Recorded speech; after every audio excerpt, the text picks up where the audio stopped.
Hello dear students. पिछले video में हम लोग डायलूशन का इफेक्ट पढ़े थे, इनफाइनाइट डायलूशन पर। ठीक है कि अगर किसी इलेक्ट्रोलाइटिक सोल्यूशन को हम लोग डाइल्यूट करते हैं तो उसके कंडक्टेंस पर, कंडक्टिविटी पर, मोलर कंडक्टिविटी पर और इक्विवेलेंट कंडक्टिविटी पर क्या फ़र्क पड़ता है। ठीक है, तो उसमें बताया गया था कि अगर किसी इलेक्ट्रोलाइटिक सोल्यूशन को अगर हम डाइल्यूट करते हैं तो कंडक्टेंस, जिसे जी से दर्शाते हैं, जी वो बढ़ता है, मोलर कंडक्टिविटी भी बढ़ता है, इक्विवेलेंट कंडक्टिविटी भी बढ़ता है, केवल कंडक्टिविटी यानी कप्पा घटता है। ठीक है, ये सब बात आपको याद होना चाहिए, है ना।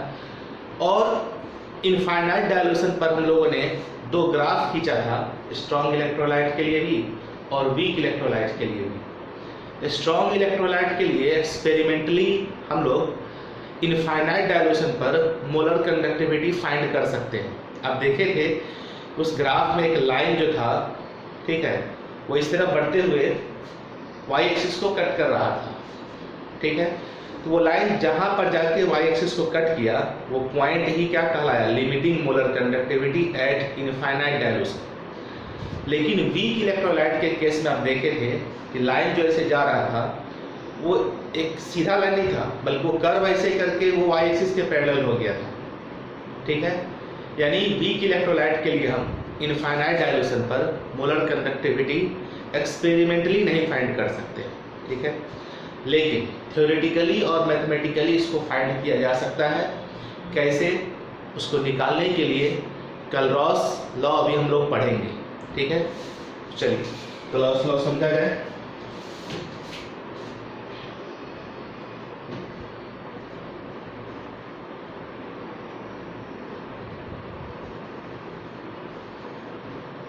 कलरॉस लॉ,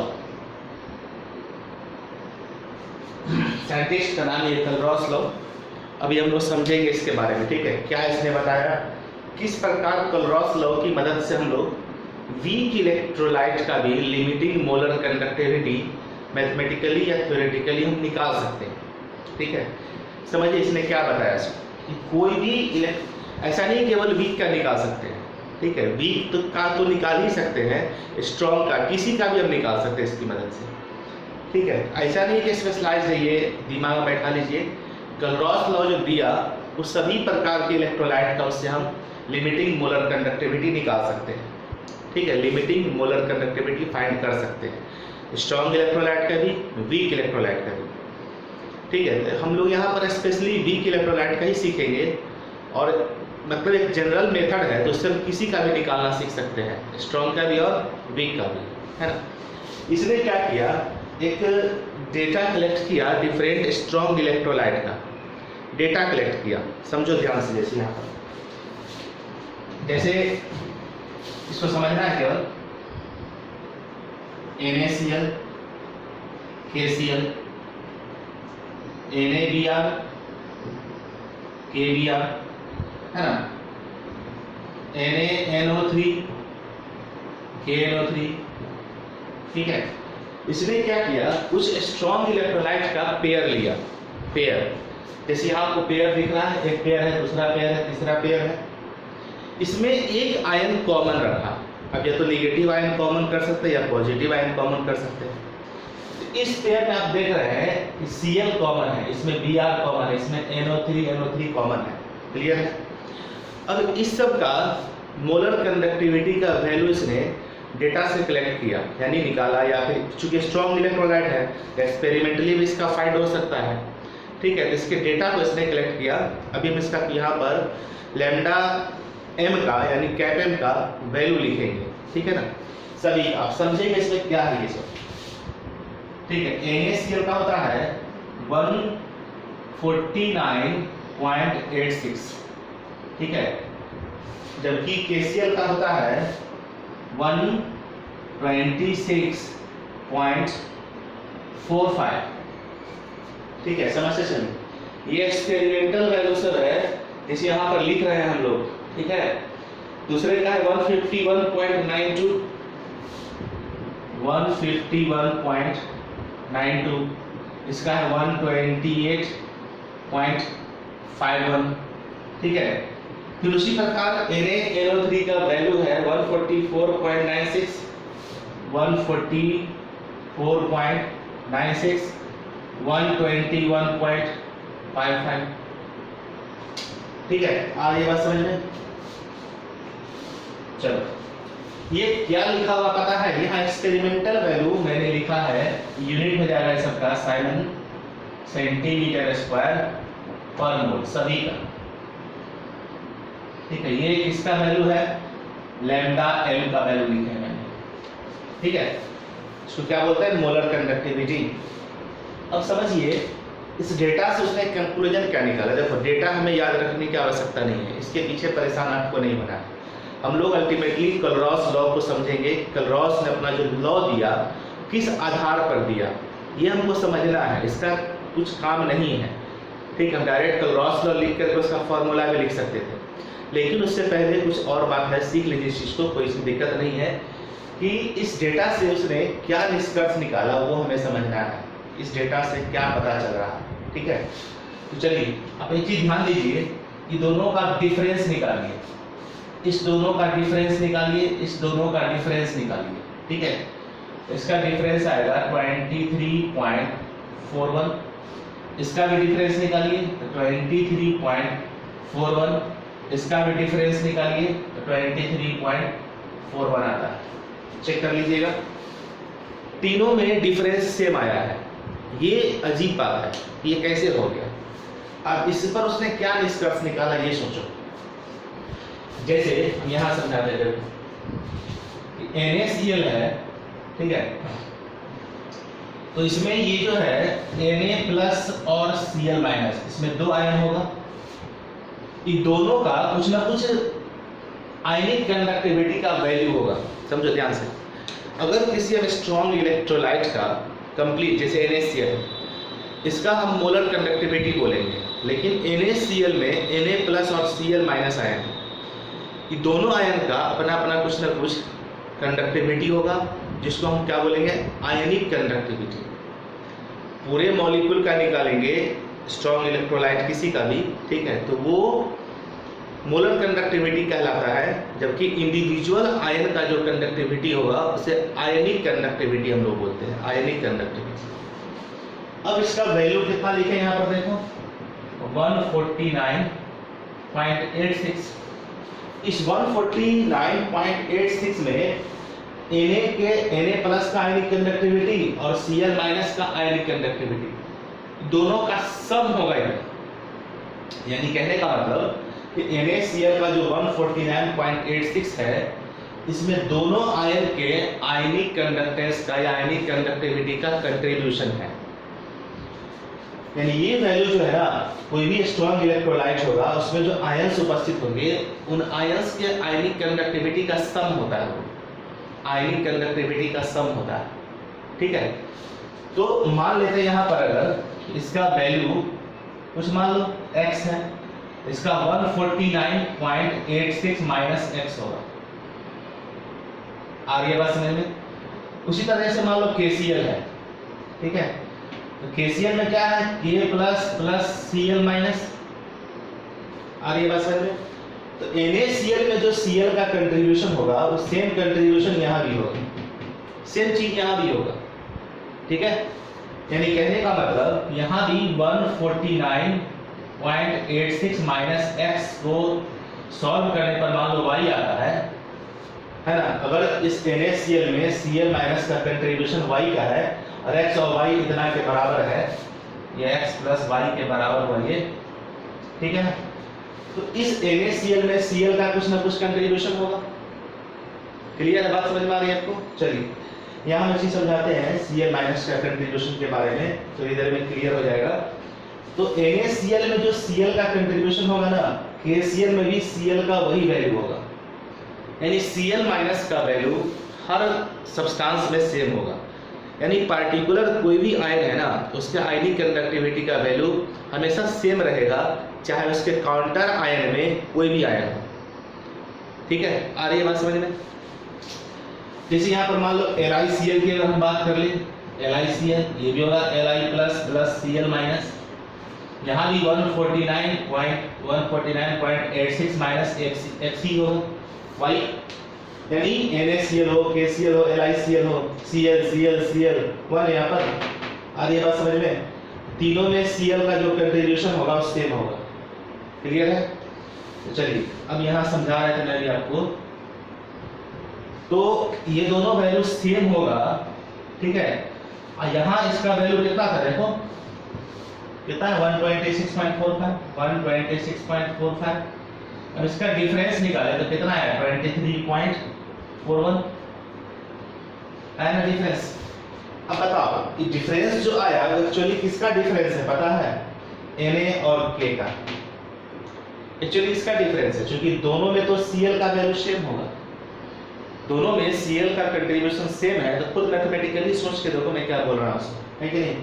दोनों में Cl सेम है, कोई भी एक वैल्यू Cl का होगा तो सेम होगा, तो ये दोनों डिफरेंट होगा इसका मतलब, तभी ये वैल्यू डिफरेंट आया है।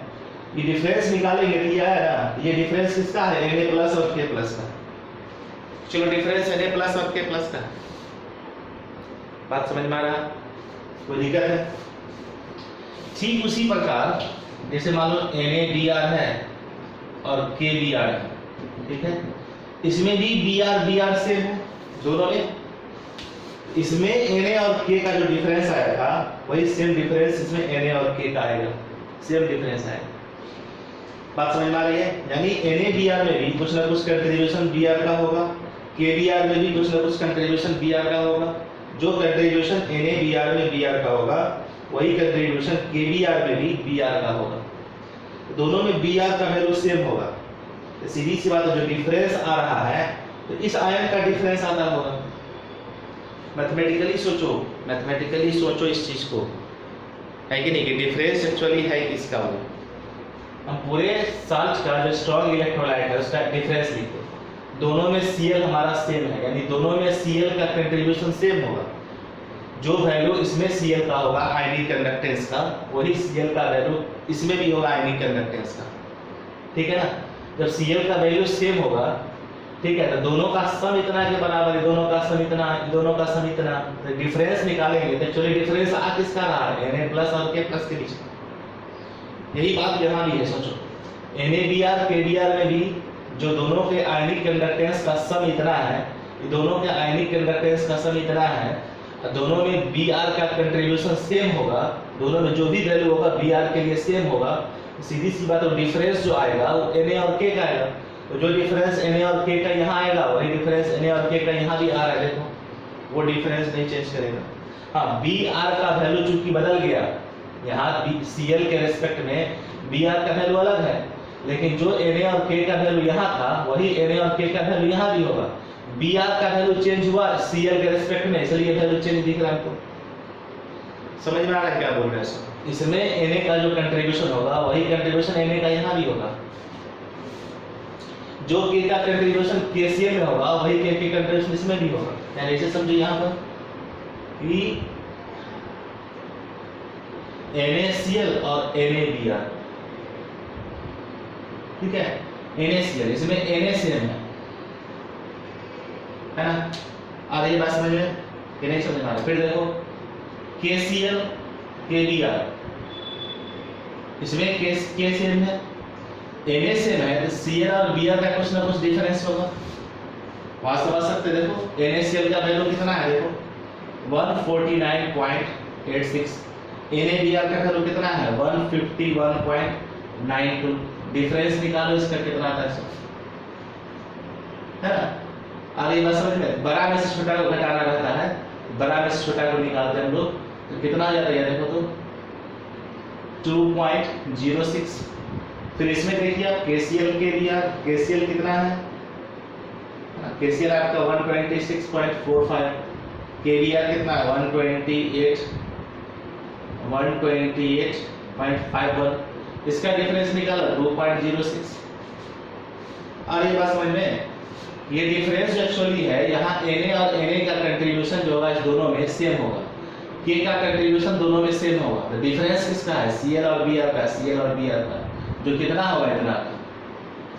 देखो इस पूरे को आप ऐसे समझिए कि कोई भी इलेक्ट्रोलाइट होगा उसमें जो आयंस होगा ना, उस आयन का आयनिक कंडक्टिविटी का कंट्रीब्यूशन से ही पूरे मॉलिक्यूल का हम मोलर कंडक्टिविटी निकालते हैं। किसी मॉलिक्यूल का यानी इलेक्ट्रोलाइट का मोलर कंडक्टिविटी जो होगा उसमें उपस्थित आयंस के आयनिक कंडक्टिविटीज का सम होगा, ठीक है। और जो आयनिक कंडक्टिविटीज होगा किसी एक पार्टिकुलर आयन का वो नहीं बदलेगा, चाहे कंपाउंड कोई भी हो। जैसे Cl का अगर फिक्स्ड आयनिक कंडक्टिविटी है, कुछ ना कुछ वैल्यू है, मान लो x, तो NaCl हो या KCl हो या LiCl हो, सब में Cl का वैल्यू सेम होगा। अगर Na का फिक्स्ड वैल्यू है तो NaCl हो, NaBr हो, NaI हो, कुछ भी हो, उसमें Na का वैल्यू सेम होगा सब में। आ रही है बात समझ में? यही बताया क्लरॉस, है ना, कि कोई भी स्ट्रॉन्ग इलेक्ट्रोलाइट जो होगा उसमें जो आयंस उपस्थित होते हैं उस आयंस का आयनिक कंडक्टिविटी का सम उसका मोलर कंडक्टिविटी कहलाता है, ठीक है। तो ये एक्सपेरिमेंटल डेटा है, इसका बहुत ज़्यादा काम नहीं है, जस्ट हम समझाने की इस तरह बता दिया आपको, है ना। अब इसका स्क्रीनशॉट ले सकते हैं, क्लरॉस लॉ की तरफ बढ़ते हैं। बुक्स में ये सब दिया रहता है, इसमें कोई बड़ी बात नहीं। बच्चों देखिए यहाँ पर मैंने कुछ पॉइंट्स लिखा है अभी क्लरॉस लॉ के बारे में, ठीक है। उसको हम एक एक करके समझते हैं यहाँ पर क्या है ये। जो बात मैंने अभी आपको समझाया उसके पूरे बात को भूल जाइए, जो मेन बात मैं आपको क्लरॉस लॉ का समझा रहा हूँ उस पर ध्यान दीजिए, ठीक है। जैसे मान लो NaCl है, NaCl का कुछ ना कुछ मोलर कंडक्टिविटी होगा, ठीक है। जैसे यहाँ लिखे थे 149 पॉइंट समथिंग था आपका, है ना। तो उस 149 पॉइंट समथिंग में Na प्लस का और Cl माइनस का आयनिक कंडक्टिविटी का कंट्रीब्यूशन है, वो सम है उसका। तो इंडिविजुअल आयन का जो कंडक्टिविटी है उसको हम लोग आयनिक कंडक्टिविटी बोलेंगे। तो Na प्लस का आयनिक कंडक्टिविटी कुछ ना कुछ होगा, Cl माइनस का भी आयनिक कंडक्टिविटी कुछ ना कुछ होगा, ठीक है। और दोनों को सम करेंगे तो NaCl का मोलर कंडक्टिविटी कहलाएगा। बात समझ में आई? इंडिविजुअल आयन का जो कंडक्टिविटी होता है उसको हम लोग आयनिक कंडक्टिविटी बोलेंगे, और उसके सम से जो निकलेगा जोड़ने से उस इलेक्ट्रोलाइट का क्या कहलाएगा, वो मोलर कंडक्टिविटी, ठीक है। मोलर कंडक्टिविटी वर्ड हम लोग पूरे इलेक्ट्रोलाइट के लिए इस्तेमाल करेंगे, जबकि आयनिक कंडक्टिविटी वर्ड जो हम लोग आयंस के लिए इस्तेमाल करेंगे, है ना। तो पढ़िए क्या लिखे हैं, एट इनफाइनाइट डायल्यूशन। कल भी इनफाइनाइट डायल्यूशन का मतलब समझाए थे कि कंसंट्रेशन टेंड्स टू जीरो, यानी जहां पर कंसंट्रेशन नियरली जीरो हो जाता है उसको बोलते हैं इनफाइनाइट डायल्यूशन, ठीक है। तो eight infinite dilution each ion makes a definite contribution to the total molar conductivity of an electrolyte, है ना। जो भी इलेक्ट्रोलाइट है, कोई भी एक कंप्लीट इलेक्ट्रोलाइट, उसका जो टोटल मोलर कंडक्टिविटी होता है, मोलर कंडक्टिविटी वो एक्चुअली क्या होता है, प्रत्येक आयन का एक डेफिनिट कंट्रीब्यूशन होता है। जैसे NaCl के बारे में समझाया अभी हम, NaCl कंप्लीट इलेक्ट्रोलाइट है, इसका जो मोलर कंडक्टिविटी होगा इसमें जो आयंस उपस्थित है उसका आयनिक कंडक्टिविटी का सम होता है, जो कि एक डेफिनिट वैल्यू होगा, Na प्लस का भी Cl माइनस का भी। अब Na प्लस का जो वैल्यू होता है आयनिक कंडक्टिविटी का, अब Na प्लस जिस भी कंपाउंड में होगा सब जगह Na प्लस का एक ही वैल्यू होगा। Cl माइनस का एक फिक्स्ड वैल्यू है, अब Cl माइनस जिस भी कंपाउंड में होगा वहां पर उसका Cl माइनस का वही वैल्यू होगा। बात समझ में आ रही है? दूसरा पॉइंट लिखे कि this individual contribution of an ion, प्रत्येक आयन का, प्रत्येक एक आयन का जो इंडिविजुअल कंट्रीब्यूशन होता है towards the total molar conductivity of the electrolyte is called molar ionic conductivity. So क्या बोलते हैं हम लोग, मोलर आयनिक कंडक्टिविटी बोलते हैं। आयनिक वर्ड यह लगा हुआ है, इसका मतलब इंडिविजुअल आयन का जो कंट्रीब्यूशन होता है इलेक्ट्रोलाइट के मोलर कंडक्टिविटी में, उसको हम लोग क्या बोलते हैं, मोलर आयनिक कंडक्टिविटी, या सिंपली आयनिक कंडक्टिविटी भी आप बोल सकते हैं, है कि नहीं। क्या लिखे, this individual contribution of an ion, English लिखा हुआ, पढ़िए, खुद से समझने की कोशिश करिए, कोई बड़ी बात यहाँ लिखी हुई नहीं है। अब जो हम बोल रहे हैं आप पढ़ के इसको खुद से भी समझ सकते हैं, पढ़ो। This individual contribution of an ion towards the total molar conductivity of the electrolyte is called molar ionic conductivity. हर एक आयन का जो इंडिविजुअल कंट्रीब्यूशन होता है टोटल मोलर कंडक्टिविटी के वैल्यू में, वो उसको क्या कहते हैं हम लोग, मोलर आयनिक कंडक्टिविटी। किसको, individual contribution of an ion, प्रत्येक एक आयन का जो इंडिविजुअल कंट्रीब्यूशन होता है प्रत्येक एक आयन का, उसको बोलते हैं हम लोग मोलर आयनिक कंडक्टिविटी या सिंपली आयनिक कंडक्टिविटी, है ना। अब यहाँ देखो ये एक्चुअली क्लॉज लॉ नीचे लिखा हुआ है, ठीक है, ऊपर तो इंफॉर्मेशन है, ये एक्चुअली क्लॉज लॉ समझो क्या लिखा है कि द लिमिटिंग मोलर कंडक्टिविटी, इसको बोला है लिमिटिंग मोलर कंडक्टिविटी, मालूम है, molar conductivity at infinite dilution, है ना, किसी भी इलेक्ट्रोलाइट का लिमिटिंग मोलर कंडक्टिविटी, देखो सब वर्ड है, molar ionic conductivity, molar conductivity, limiting molar conductivity. Molar conductivity अगर हम बोलते हैं तो कोई भी कंसंट्रेशन हो सकता है, लेकिन लिमिटिंग मोलर कंडक्टिविटी बोलेंगे तो वहां कंसंट्रेशन टेंड्स टू जीरो लेंगे, क्लियर है। लिमिटिंग आयनिक कंडक्टिविटी अलग वर्ड है और मोलर आयनिक कंडक्टिविटी, देखो मोलर आयनिक कंडक्टिविटी जो है ना किसी भी कंसंट्रेशन पर प्रत्येक आयन का कंट्रीब्यूशन को बोलेंगे, लेकिन वही अगर इनफाइनाइट डायल्यूशन होगा तो उसको लिमिटिंग आयनिक कंडक्टिविटी बोलेंगे। शब्द देखो केवल वर्ड है, वर्ड को आप ध्यान से पकड़ लेते हैं, समझ लेते हैं तो क्लियर हो जाएगा, ठीक है। समझो, एक होता है मोलर कंडक्टिविटी, ठीक है, एक होता है limiting molar conductivity, limiting molar conductivity, है ना। क्या इसका मतलब समझते हैं, molar conductivity, limiting molar conductivity. मान लो NaCl की हम बात करते हैं, इसका क्या मतलब समझे आप, कि कोई नॉन कंसंट्रेशन यहाँ पर हमारा, कोई नॉन कंसंट्रेशन होगा, जबकि लिमिटिंग मोलर कंडक्टिविटी की बात करेंगे NaCl का, यहाँ पर कंसंट्रेशन जो होगा टेंड्स टू जीरो हो जाएगा। ये इनफाइनाइट डायल्यूशन कहलाता है, ये इनफाइनाइट डायल्यूशन पर डिफाइन होता है ना, ये इनफाइनाइट डायल्यूशन पर, limiting molar conductivity infinite dilution पर, ठीक है। इसी तरह मोलर आयनिक कंडक्टिविटी, यहाँ कोई हमने लिमिटिंग वर्ड नहीं लगाया है, प्रत्येक आयन का जो कंट्रीब्यूशन होगा इंडिविजुअल उसको मोलर आयनिक कंडक्टिविटी कहेंगे, और वही आयन का कंट्रीब्यूशन अगर हम इनफाइनाइट डायल्यूशन पर कहेंगे उसको लिमिटिंग आयनिक कंडक्टिविटी कहेंगे। बात को समझे, ठीक है, शब्द का केवल सही सही प्रयोग करना रहता है ना। तो यहाँ क्या लिखा है पढ़िए, the limiting molar conductivity of an electrolyte, electrolyte means complete की बात करें, जैसे NaCl, KCl या NaNO3, कोई भी वो electrolyte strong week, the limiting molar conductivity of an electrolyte, limiting molar conductivity का यहाँ ब्रैकेट में मैंने मतलब लिख दिया है molar conductivity at infinite dilution. दोनों बात बोलिए, या तो लिमिटिंग मोलर कंडक्टिविटी कहिए या उसी को हम बोल सकते हैं molar conductivity at infinite dilution, एक ही चीज है, दोनों एक ही वर्ड है बस। तो मोलर कंडक्टिविटी जो होता है किसी भी इलेक्ट्रोलाइट का इनफाइनाइट डायल्यूशन पर, उसी को लिमिटिंग मोलर कंडक्टिविटी बोलते हैं, क्लियर है। वही बात लिखा हुआ है, the limiting molar conductivity of an electrolyte is the sum of limiting ionic conductivities. देखो अब यहाँ पर कौन सा वर्ड इस्तेमाल हुआ है, लिमिटिंग आयनिक कंडक्टिविटीज, यहाँ क्या है लिमिटिंग मोलर कंडक्टिविटीज, ठीक है। तो लिमिटिंग वर्ड हम कब लगाएंगे, इनफाइनाइट डायल्यूशन के लिए, बात समझ में आ गई, जब कंसंट्रेशन टेंड्स टू जीरो होगा।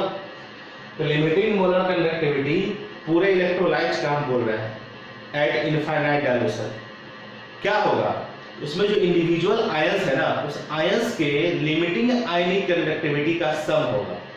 लिमिटिंग वर्ड क्यों लगाया, क्योंकि इनफाइनाइट डायल्यूशन यहाँ पर है ना। तो क्या लिखा है, the limiting molar conductivity of an electrolyte is the sum of limiting ionic conductivities of cation and anion, of cation and anion.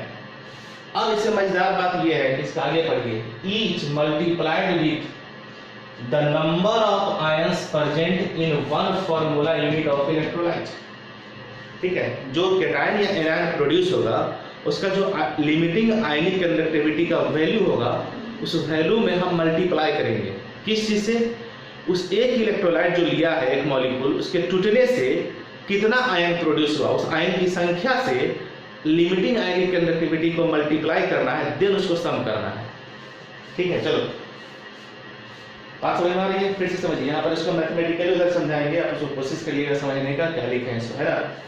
फिर से समझो, जैसे limiting molar conductivity of an electrolyte is the sum of limiting ionic conductivities of cation and anion. यहाँ तक तो बात समझ में आ गई। कि किसी भी मोलर आयनिक कंपाउंड का या इलेक्ट्रोलाइट का हम लोग लिमिटिंग मोलर कंडक्टिविटी निकालेंगे तो कैसे निकालेंगे कि उस इलेक्ट्रोलाइट का जो आयन होगा केटायन और एनायन उसके आयनिक कंडक्टिविटी को जोड़ देंगे। ठीक है, एक केटायन एक एनायन का जोड़िएगा नहीं, मोलर कंडक्टिविटी निकालने में टोटल कितना केटायन है, टोटल कितना एनायन है, उससे मल्टीप्लाई करना होगा। एक केटायन का अगर हमें पता है तो टोटल नंबर ऑफ केटायन कितना है, मल्टीप्लाई कर दीजिए उससे। टोटल नंबर ऑफ एनायन कितना है, उससे मल्टीप्लाई कर दीजिए। कैसे निकालेंगे देखो अभी पता चलेगा। जो भी लिखा ना उसको मैथमेटिकली समझो। ठीक है, lambda nought M for A X D Y, यहाँ ए एक्स डी वाई कोई इलेक्ट्रोलाइट है। ठीक है, क्या है, कोई इलेक्ट्रोलाइट है, उसका लैम्डा नॉट एम या कैप नॉट एम लिखें, कैप नॉट एम। ठीक है ना, ये क्या है, limiting molar conductivity, limiting molar conductivity for A X D Y. अब आप बताइए ए एक्स डी वाई जुटेगा कैसे, है ना, सोचो। ए एक्स डी वाई को हम लोग तोड़ लेते हैं पहले। तो ए एक्स डी वाई अगर इलेक्ट्रोलाइट है तो वाटर में ऐड करने पर कैसे छूटेगा, एक्स ए पर Y plus plus Y B पर एक्स माइनस। ये आपको तोड़ने आना चाहिए। कोई भी आयनिक कंपाउंड यहाँ पर ले लीजिए, उसको तोड़िए। सोचो ए का संख्या कितना होगा, ए का नंबर एक्स, एक्स ए लिखे, और ए का वैलेंसी यहाँ वाई है, वाई प्लस कर दिए। बी का संख्या कितना है वाई, तो वाई बी लिखे, और बी का वैलेंसी कितना है एक्स, तो यहाँ एक्स माइनस लिखे। ये तो तोड़ने का तरीका है कि नहीं। ये हम उसको इस प्रकार तोड़ दिए।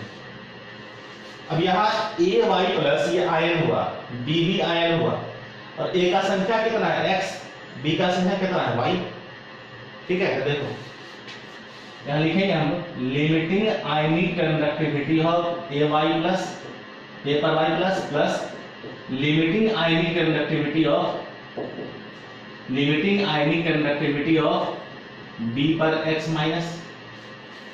आयनिक कंडक्टिविटी को हम लोग लैम्डा से दर्शाते। देखो इसका लैम्डा इसके लैम्डा फर्क है, एक में ऐसे बनाए हैं एक में ऐसे बनाते हैं। अगर हम कैप की तरह सिंबल देते हैं, ये मोलर कंडक्टिविटी का सिंबल है, और जो लैम्डा हम जानते हैं ये एक्चुअली आयनिक कंडक्टिविटी के लिए लैम्डा दिया गया है सिंबल। दोनों में थोड़ा बाइफर्केशन कर दिया गया है। ये मोलर कंडक्टिविटी देखो यहाँ पर पूरे इलेक्ट्रोलाइट का मोलर कंडक्टिविटी। ठीक है ना, क्या पढ़ा है, केटायन और एनायन के आयनिक कंडक्टिविटी का सम होगा। ये हो गया आपका केटायन का आयनिक कंडक्टिविटी, क्योंकि नॉट लगा हुआ है लिमिटिंग आयनिक कंडक्टिविटी बोलेंगे, इसको क्या करेंगे, limiting ionic conductivity of cation. और ये क्या है, limiting ionic conductivity of anion.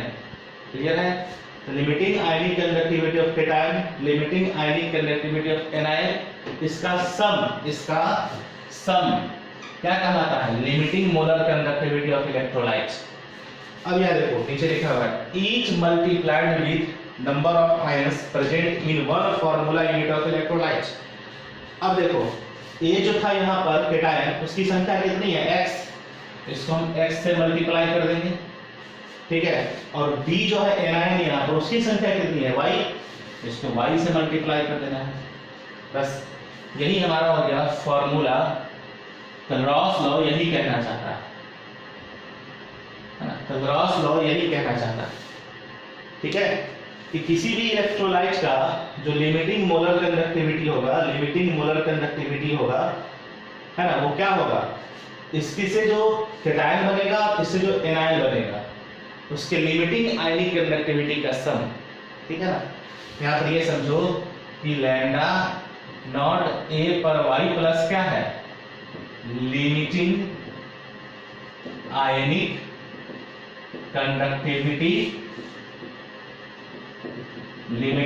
Conductivity of cation, जो कि यहां पर क्या है, ए पर वाई प्लस। ठीक है ना, लैम्डा नॉट बी पर एक्स माइनस, ये क्या है, limiting ionic conductivity of anion. Anion यहां पर क्या है, बी पर एक्स माइनस है। तो केटायन का जो ये सिंबल है ये क्या है, limiting ionic conductivity, limiting ionic conductivity of cation, limiting ionic conductivity of anion, दोनों का सम किए हैं इस इलेक्ट्रोलाइट का निकलेगा। लेकिन यहाँ जो है x और y, x क्या है, number of ions of cation है ना, नंबर ऑफ केटायन समझो, number of cations in one molecule या वन फॉर्मूला यूनिट जो लिखिए, और y क्या है, number of anions in one molecule. ठीक है, अब ये बात समझ में, यहाँ जो x और y है, x और y क्या है, देखो समझो, ये x जो है ना a का संख्या है, अब b का वैलेंसी है, जबकि y क्या है, y जो है b का संख्या है और a का वैलेंसी ही है। यानी x y दो चीज को दर्शाता है, x दो चीज को दर्शा रहा है, क्या, x एक तो a का संख्या है और b का वैलेंसी है, x दो चीज यहाँ दर्शा रहा है, a का संख्या और b का वैलेंसी, और y क्या है, y क्या है, b का संख्या और a का वैलेंसी। क्लियर है इतनी बात। तो यहाँ पर x और y जो है उससे मल्टीप्लाई कर दिए, यहाँ पर केटायन का संख्या कितना है, केटायन का संख्या मान लो एक केटायन है, उसका संख्या x है, x से मल्टीप्लाई किए, एनायन को y से मल्टीप्लाई किए, तो प्रत्येक आयन का जो आयनिक कंडक्टिविटी होगा उसको मल्टीप्लाई कर देना है कि उस मॉलिक्यूल में उस आयन की संख्या कितनी है उस वैल्यू से, देन मल्टीप्लाई करके फिर केटायन एनायंस का सब कुछ जोड़ देंगे तो आयनिक कंडक्टिविटी फाइंड होता है, सॉरी मोलर कंडक्टिविटी फाइंड होता है पूरे कंपाउंड का। ठीक है, इतना का स्क्रीनशॉट लीजिए, फिर इसको मैं एक एग्जांपल से और समझाता हूं।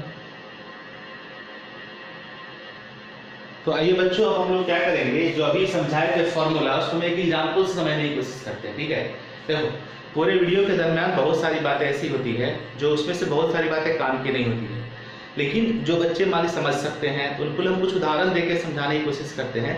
जैसे पीछे मैंने क्लोरॉस लॉ में समझाया कि हर एक इलेक्ट्रोलाइट का एक फिक्स्ड वैल्यू था, जैसे NaCl का 149 पॉइंट समथिंग था, उस तरह KCl का 126 था। ये सब क्या है, लिमिटिंग मोलर कंडक्टिविटी का वैल्यू है ना, या मोलर कंडक्टिविटी का वैल्यू समझिए उसको, किसी न किसी कंसेंट्रेशन लिमिटिंग मोलर कंडक्टिविटी ही है वो दिया हुआ एक्चुअली वैल्यू इनफाइनाइट डायल्यूशन पर बुक्स में भी दिया रहता है।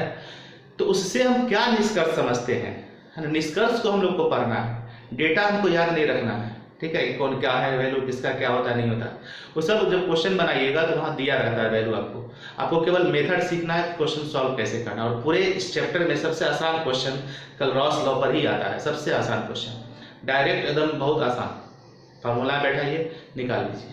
ठीक है, तो मेन बात यहाँ से ये सीखना है कि क्लोरॉस लॉ, क्लोरॉस कहना क्या चाहता है।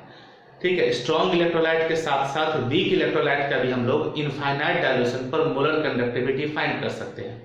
कैसे, तो जिस भी इलेक्ट्रोलाइट का मोलर कंडक्टिविटी फाइंड करेंगे तो उस इलेक्ट्रोलाइट में जो केटायन और एनायन होगा उसके आयनिक कंडक्टिविटी का सम करना है, पहली बात। दूसरी बात कि जो आयंस यहाँ केटायन एनायन होगा तो एक मॉलिक्यूल के टूटने से कितना केटायन बनता है, कितना एनायन बनता है, उस संख्या से उसके आयनिक कंडक्टिविटी को मल्टीप्लाई करेंगे, देन उसको सम करेंगे।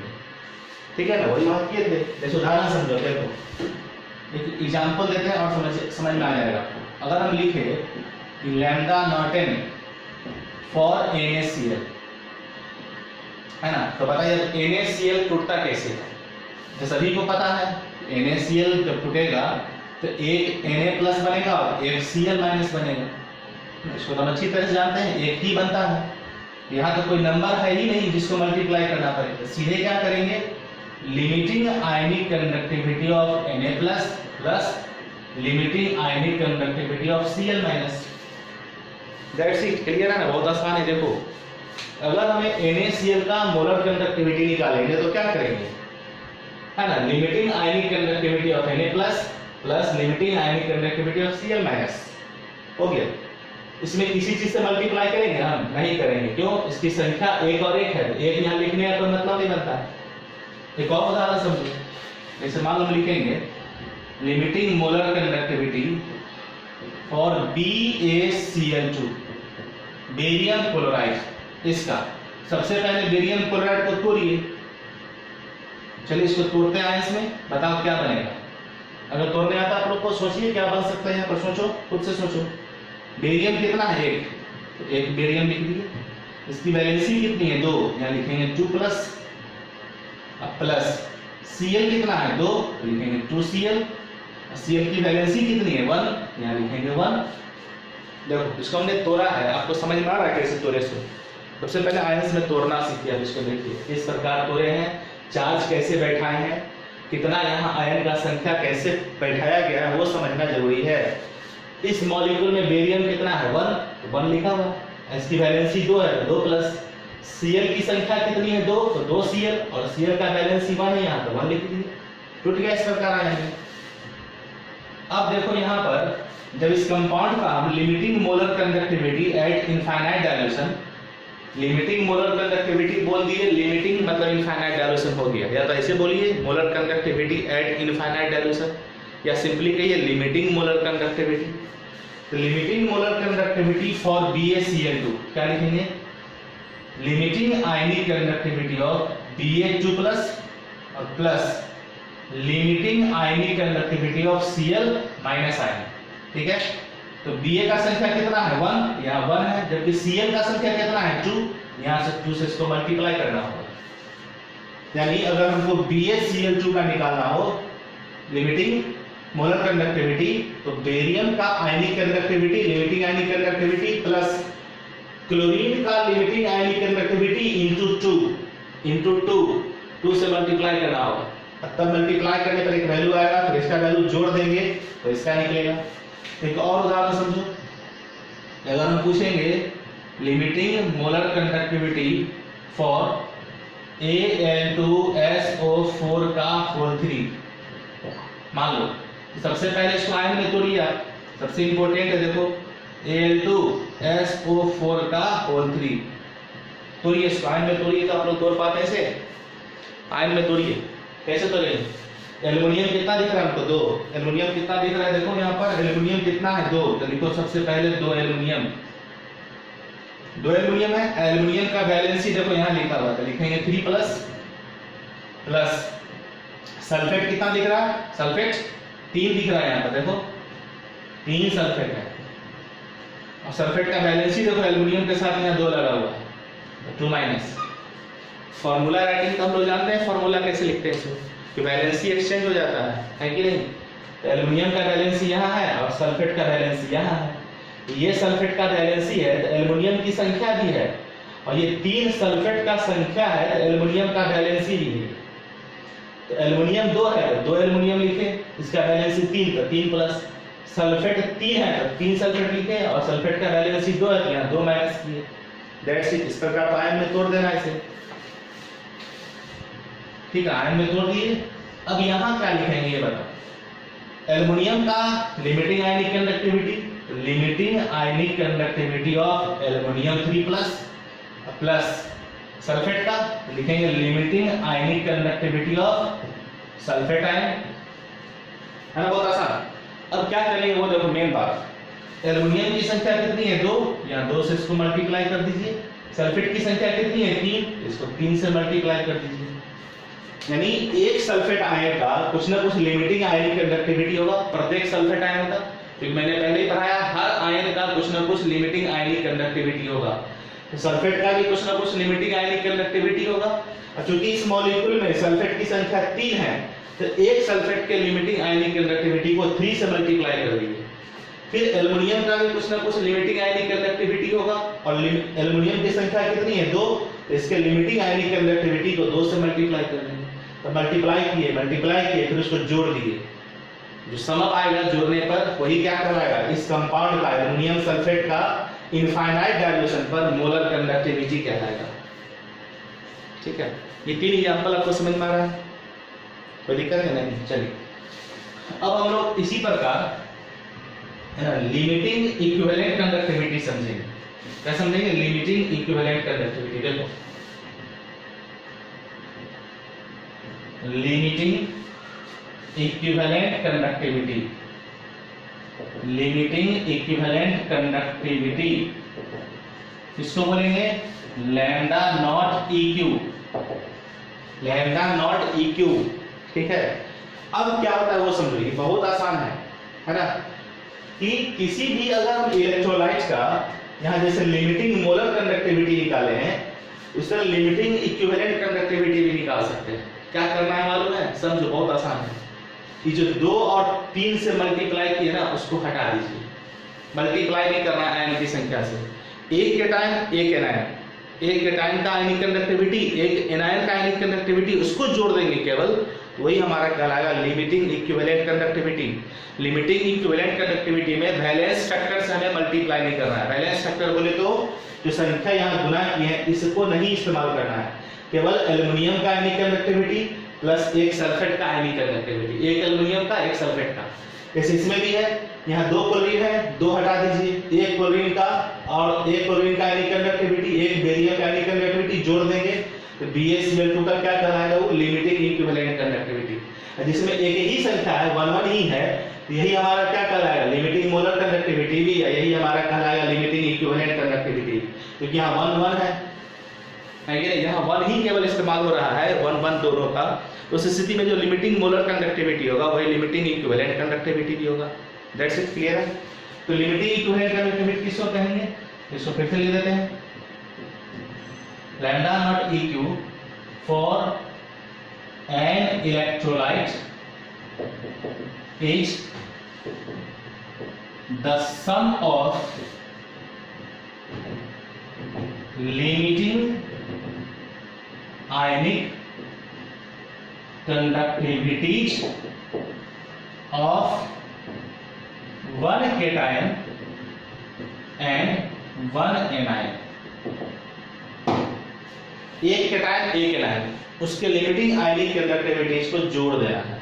ठीक है ना? जैसे उदाहरण समझो। ठीक है, जैसे मान लो अगर हम लिखेंगे कि लैम्डा नॉट EQ फॉर AXBY, तो क्या करिएगा? Lambda nought A to the power y plus lambda nought B to the power x minus. यहाँ x और y से मल्टीप्लाई नहीं करना है, x और y से मल्टीप्लाई नहीं करना है। यानी केटायन का limiting ionic conductivity plus anion का लिमिटिंग आयनिक कंडक्टिविटी। ऐसे उदाहरण समझो, BaCl2 का निकाला गया था मालूम, limiting ionic conductivity of BaCl2, क्या करिएगा बोलिए? मालूम है? लैम्डा नॉट यानी limiting ionic conductivity of Ba2 plus limiting ionic conductivity of Cl minus आएगा।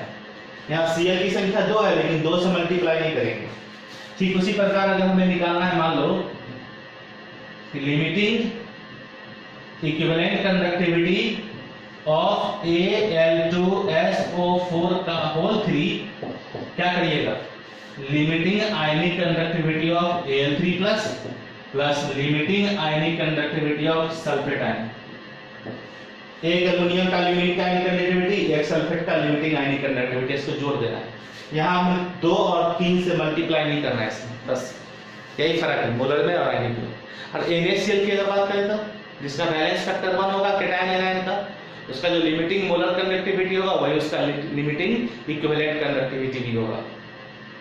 इतनी बात समझ में आ गई आपको? चलिए इसको आप नोट कर लीजिए, जल्दी से स्क्रीनशॉट ले लीजिए। अब हमें क्या पढ़ना है मालूम है? क्लरॉस लॉ का एप्लीकेशन है ना। ये तो समझा है क्लरॉस लॉ एक्चुअली कहना क्या चाहता है, पूरे का समझिए एक निचोड़। कि क्लरॉस लॉ ये कहता है कि किसी भी इलेक्ट्रोलाइट का जो लिमिटिंग मोलर कंडक्टिविटी होगा एट इनफाइनाइट डायल्यूशन, वो उसके आयंस के लिमिटिंग आयनिक कंडक्टिविटी का सम होता है। अगर मोलर कंडक्टिविटी निकालेंगे तो लिमिटिंग आयनिक कंडक्टिविटी का जो वैल्यू होगा प्रत्येक आयन का, उसके स्टोइकियोमेट्रिक कोएफिशिएंट से मल्टीप्लाई करना है। एक मॉलिक्यूल से केटायन कितना बना, एक मॉलिक्यूल से एनायन कितना बना, उसकी संख्या जितनी होगी उससे मल्टीप्लाई करना है। लेकिन इक्विवेलेंट कंडक्टिविटी के केस में क्या करना है? एक केटायन एक एनायन को आयनिक कंडक्टिविटी को जोड़ देना है, उसमें किसी नंबर से हमें मल्टीप्लाई नहीं करना है। ठीक है, इतनी बात समझ में आ गई? आप इसको फिर से देखेंगे।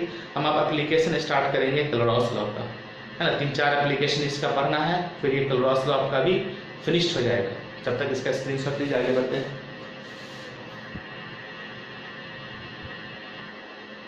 आइए बच्चों, अब हम लोग यहाँ पर क्लरॉस लॉ का एप्लीकेशन पढ़ेंगे। ठीक है, पहले समझिए मैं क्या बोलने जा रहा हूँ।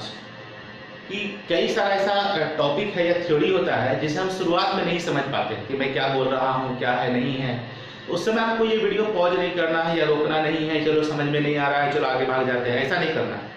पूरे वीडियो को देखिए, इंतजार करिए, आपको लास्ट होते होते सारी बात समझ में आ ही जाएगी। ये पढ़ने का टेक्निक डेवलप करिए। मैं बार बार कहता हूँ, हमें पीएचडी नहीं करनी है, ठीक है, हमें आईआईटी मेडिकल की तैयारी करनी है, बोर्ड अच्छे ढंग से पास करना है, ये हमें समझना है, ठीक है। तो समटाइम्स ऐसा होता है कि जब हम वीडियो देखते रहते हैं तो हमें बहुत कुछ समझ में नहीं आता कि सर क्या बोल रहे हैं या कैसे क्या समझाना चाह रहे हैं। वहाँ पर फ्रस्ट्रेट होने की आवश्यकता नहीं है, आप उस वीडियो को कंटिन्यू देखिए, लास्ट तक देखिए और आपको पूरी बात समझ में आ जाएगी अंत होते होते कि शुरुआत में क्लरॉस लॉ या कोई भी लॉ है क्या कहना चाहता है, ठीक है। ऐसा बहुत सारे बच्चे ऐसे होते हैं कि देखो कि वीडियो देख रहे हैं, बीच में कहीं पर नहीं समझ में आया तो चलिए हटा दिए, चलो बेकार चीज़ है, समझ में नहीं आता है, ऐसा नहीं करना है, तब आप अपने करियर के प्रति जागरूक नहीं हैं। समटाइम्स ऐसा होता है कई सारे थ्योरी के केस में कि शुरुआत में हमें नहीं समझ में आता है, जब वीडियो हम बनाते हैं या थ्योरी पढ़ाते हैं तो नहीं समझ में आता है, लेकिन जैसे ही थ्योरी इंड होते रहता है वहाँ तक जाते जाते पूरा विजुअल क्लियर हो जाता है एक्चुअली क्लरॉस कहना क्या चाहता था।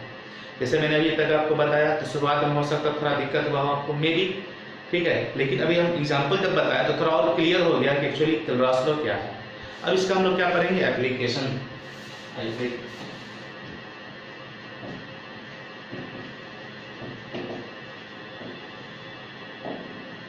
एप्लीकेशन ऑफ क्लरॉस लॉ, ठीक है। तो पहला एप्लीकेशन तो हम यही पढ़ेंगे कि किस प्रकार हम किसी वीक इलेक्ट्रोलाइट का इनफाइनाइट डाइल्यूशन पर मोलर कंडक्टिविटी निकाल सकते हैं, ठीक है।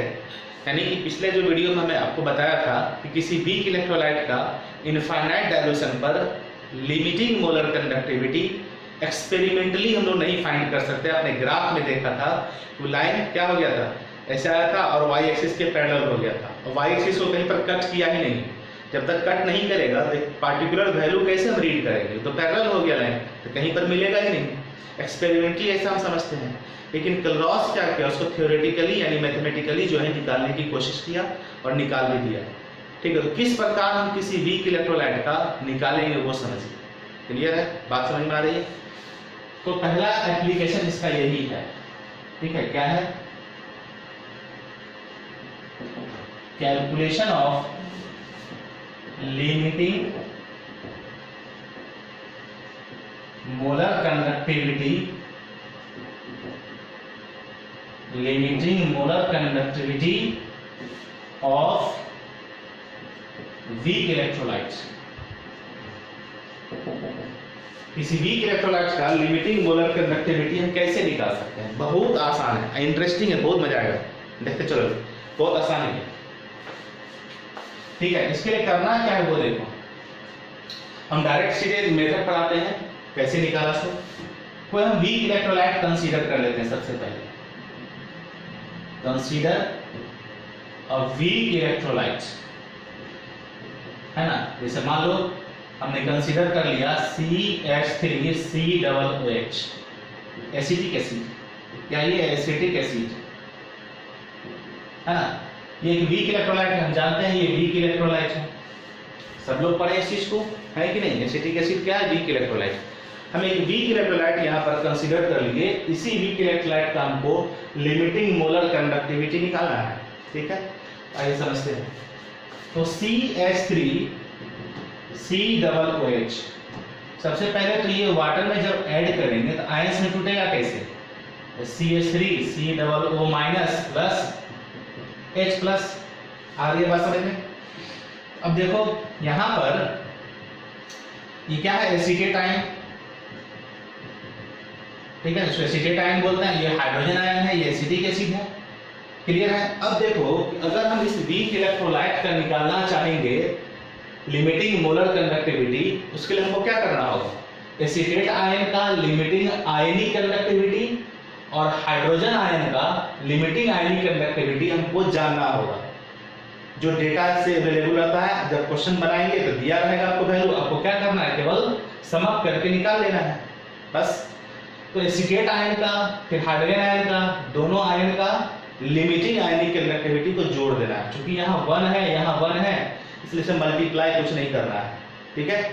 देखो इसको हम लिखते हैं यहाँ पर, अगर हम ऐसे लिखे कि limiting ionic conductivity for limiting molar conductivity, देखो बोलने के दरमियान कभी कभी मोलर है आयनिक शब्द मिस गड़बड़ा जाता है कभी कभी कहीं पर, उसके लिए अदरवाइज नहीं लेना है ना, सिंबल को समझना है। Limiting molar conductivity for CH3COOH equal to क्या हो जाएगा, limiting ionic conductivity of CH3COO minus plus limiting ionic conductivity of H+। कहीं पर मोलर कंडक्टिविटी की जगह पर आयनिक कंडक्टिविटी वर्ड हम लोग मिस्टेकली कहीं हम लोग यूज कर देते हैं, ठीक है, ऐसा होना नहीं चाहिए एक्चुअली, लेकिन फिर भी आप लोग इतना समझ चुके होंगे तो हम क्या बोल रहे हैं समझ लीजिए। तो क्या बोलेंगे, limiting molar conductivity for acetic acid equal to limiting ionic conductivity of acetate ion plus limiting ionic conductivity of H+ ion. अब ये दोनों कहां से लाएंगे, डेटा से। अगर डेटा नहीं अवेलेबल है तो कैसे करेंगे, समझिए। अब यहाँ पर इसको हम कैसे निकालेंगे, देखो, है ना। अगर इसको हमको निकालना है, ये हमें अगर फाइंड करना है, अगर ये हमें फाइंड करना है, ये दोनों वैल्यू लाना है तो कहां से लाएंगे, देखो। तो किसी वीक इलेक्ट्रोलाइट का, बात को समझिए, कि किसी वीक इलेक्ट्रोलाइट का अगर हमें निकालना है लिमिटिंग मोलर कंडक्टिविटी, तो उसके लिए हम क्या करेंगे, 3 स्ट्रॉन्ग इलेक्ट्रोलाइट कंसीडर करेंगे। 3 स्ट्रॉन्ग इलेक्ट्रोलाइट सीखेंगे अभी कैसे, देखो, है ना। कंसीडर 3 स्ट्रॉन्ग इलेक्ट्रोलाइट्स, है ना। हमको ये फाइंड करना है, 3 स्ट्रॉन्ग इलेक्ट्रोलाइट हम कंसीडर कर लेते हैं। 3 कौन कौन लेते चलो। एक तो है CH3 COONA, ठीक है, ये भी स्ट्रॉन्ग इलेक्ट्रोलाइट है, ये साल्ट है, ये HCl एंड NaCl। हमने यहाँ पर 3 स्ट्रॉन्ग इलेक्ट्रोलाइट कंसीडर कर रखा है और इसकी मदद से हम इसका निकाल लेंगे, इस वीक इलेक्ट्रोलाइट का। इस स्ट्रॉन्ग इलेक्ट्रोलाइट की मदद से हम इस वीक इलेक्ट्रोलाइट का निकाल लेंगे लिमिटिंग मोलर कंडक्टिविटी। पहला एप्लीकेशन यही है। तो लॉस जो है मैथमेटिकली, अभी थ्योरेटिकली हम सीख रहे हैं, कोई एक्सपेरिमेंटल चीज नहीं है। किसी वीक इलेक्ट्रोलाइट का कैसे निकालेंगे, तो उसने क्या किया, इसके लिए 3 स्ट्रॉन्ग इलेक्ट्रोलाइट कंसीडर किया और इसकी मदद से हम इसका निकाल लेंगे। कैसे, अभी सीखिए कैसे निकाल सकते हैं। चलिए, यहाँ पर आपको सावधानी ये बरतनी है ना, बहुत केयरफुली, कि जिसका हम निकाल रहे हैं, समझो, है ना, यहाँ एसिटेट आयन है, यहाँ H+ आयन है, ठीक है। तो ऐसे एग्जाम्पल को यहाँ पर लेना है, जैसे इसमें एसिटेट आयन है ना, तो इस साल्ट में देखो एसिटेट आयन उपस्थित है। ऐसा स्ट्रॉन्ग साल्ट लेना है, इसका ये आयन इसमें कॉमन हो, ठीक है। फिर H+ लिए, H+ है। अब H+ का भी हम एक ऐसा यहाँ पर एसिड बेस या कोई भी चीज लेंगे स्ट्रॉन्ग में जिसमें ये H उपस्थित हो, ठीक है ना, बात समझ में आ रही है। ये यहाँ पर हमको ख्याल रखना है, ठीक है। और तीसरा इलेक्ट्रोलाइट एक ऐसा लेना है कि देखो CH3COO इसमें कॉमन है, H इसमें कॉमन है, तो कॉमन क्या नहीं है, Na और Cl, तो तीसरा NaCl लेंगे इस प्रकार से। बहुत इंपॉर्टेंट है, इस बात को समझे क्या बोल रहे हैं। हमको वीक इलेक्ट्रोलाइट का लेना है ना, निकालना है। यहाँ 2 आयन उपस्थित था, एसिटेट और H। एक ऐसा स्ट्रॉन्ग इलेक्ट्रोलाइट हमें लेना है, एसिटेट आयन यहाँ देखो इसमें कॉमन हो गया, H यहाँ कॉमन हो गया, बचा क्या अनकॉमन, Na और Cl जो यहाँ नहीं दिख रहा है। तो तीसरा इलेक्ट्रोलाइट इसी दोनों का मिला के लेंगे, NaCl। बात समझ में आ रही है। किस प्रकार से हम स्ट्रॉन्ग इलेक्ट्रोलाइट सिलेक्ट करेंगे वो समझिए, वो इंपॉर्टेंट है कि किसी वीक इलेक्ट्रोलाइट का अगर हमें निकालना है तो कौन कौन सा स्ट्रॉन्ग इलेक्ट्रोलाइट हमें सिलेक्ट करना होगा। तो उस वीक इलेक्ट्रोलाइट से जो आयन बनता है, एक ऐसा स्ट्रॉन्ग इलेक्ट्रोलाइट लेना होगा कि ये आयन इसमें कॉमन हो, ये आयन दूसरे स्ट्रॉन्ग इलेक्ट्रोलाइट में कॉमन हो, जो अनकॉमन आयन है उससे तीसरा स्ट्रॉन्ग इलेक्ट्रोलाइट हमें लेना है।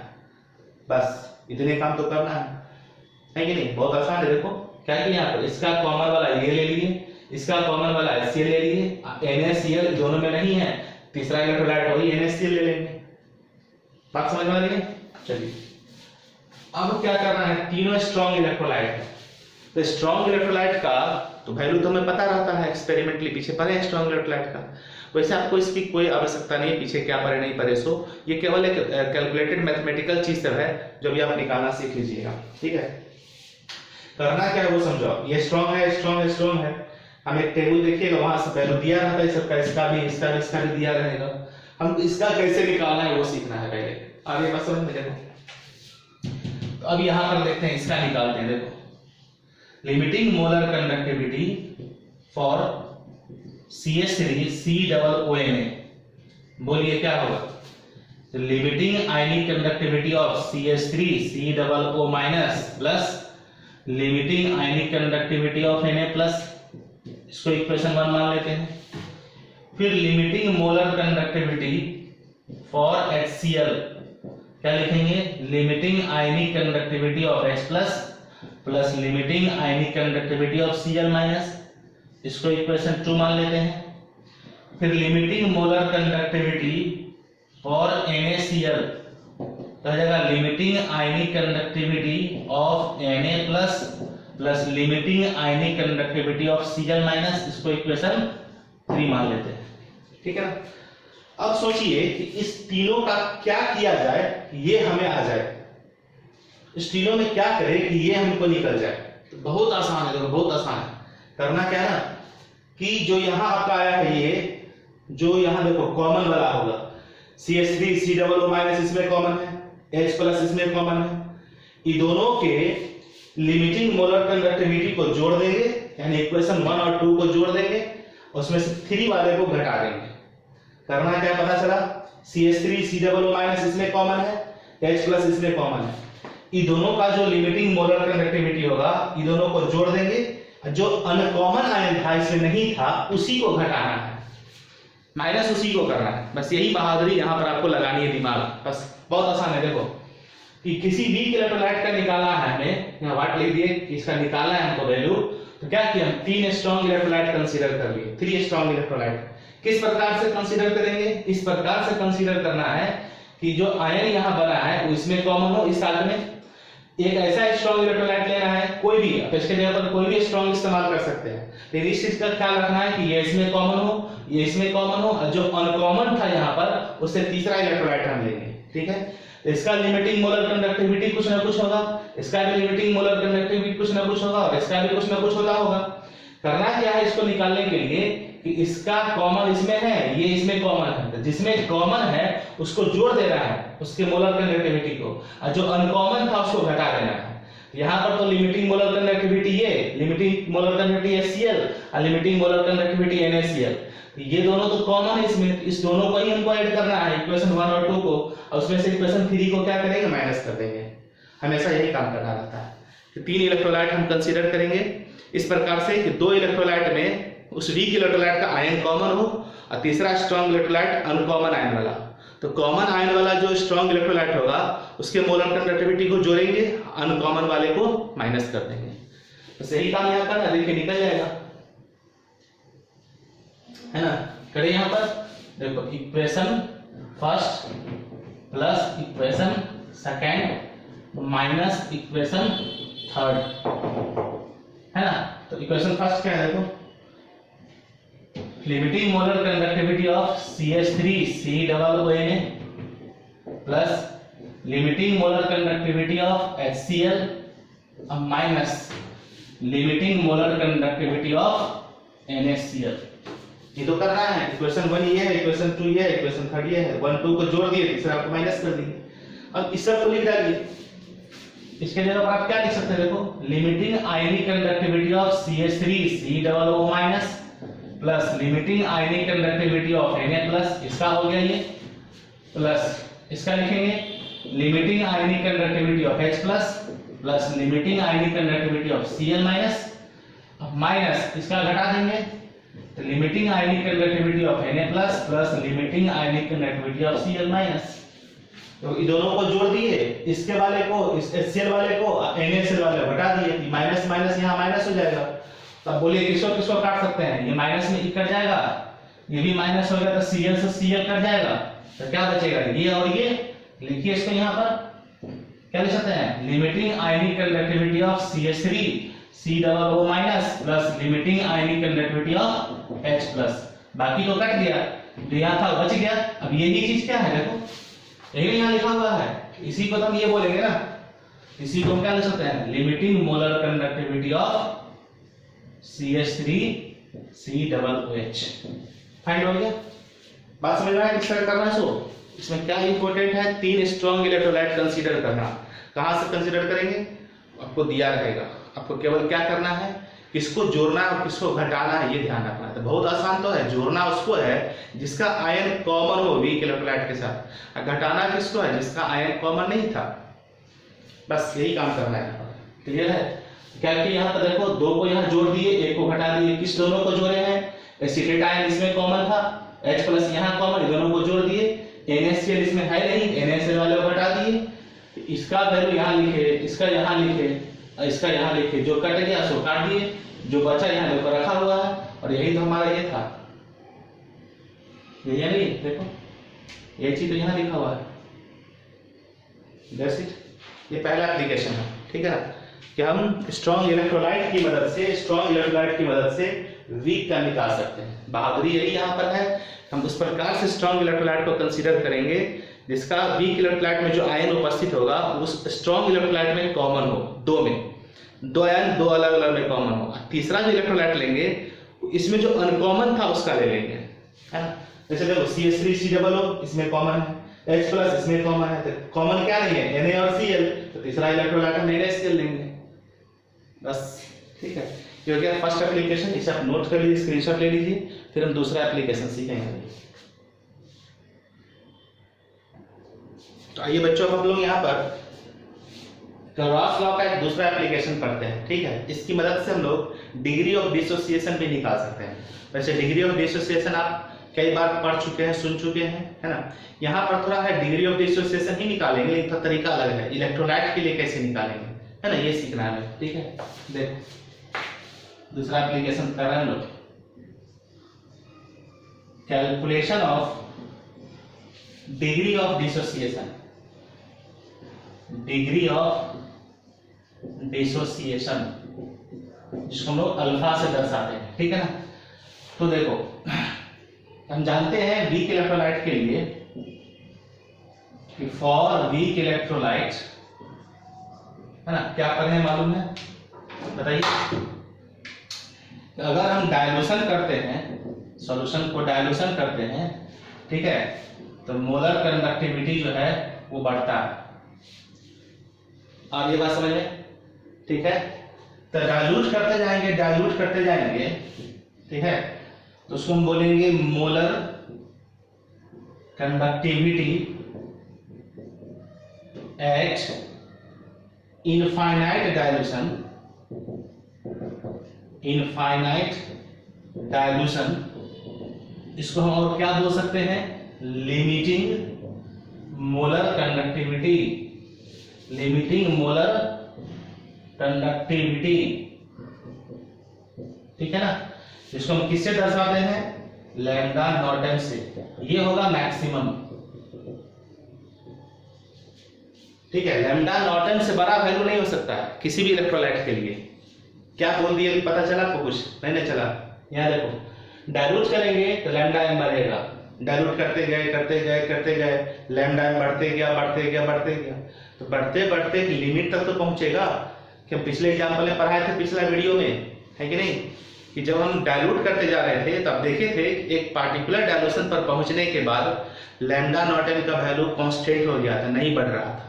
अब देखिए पिछले वीडियो में जाकर के उसी को हम बोले थे सैचुरेशन पॉइंट, और वही डायल्यूशन हमारा इनफाइनाइट डायल्यूशन कहा था। यानी उस वॉल्यूम को पहुंचते ही लिमिटिंग मोलर कंडक्टिविटी बढ़ना बंद हो गया था, ठीक है ना। और ये बात देखिए पिछले वाले एग्जाम्पल को पिछले वीडियो में समझा चुके हैं, जस्ट पिछले वाले वीडियो में।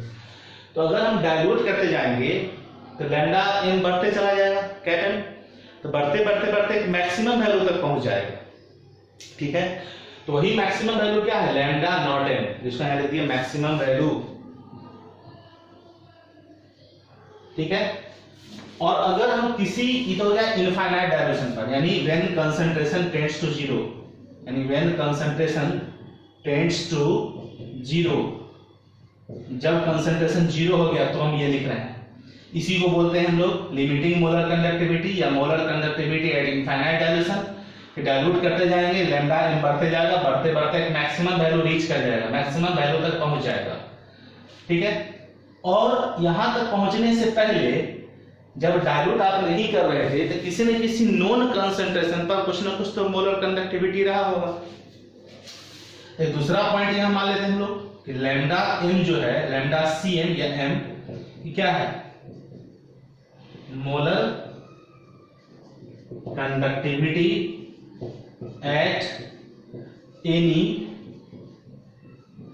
नोन कंसंट्रेशन, है ना। सो लैम्डा Cm बोले तो लैम्डा नॉट m और लैम्डा Cm में कौन बड़ा होगा? सोचो, लैम्डा नॉट m बड़ा होगा या लैम्डा Cm बड़ा होगा? खुद सोचिए।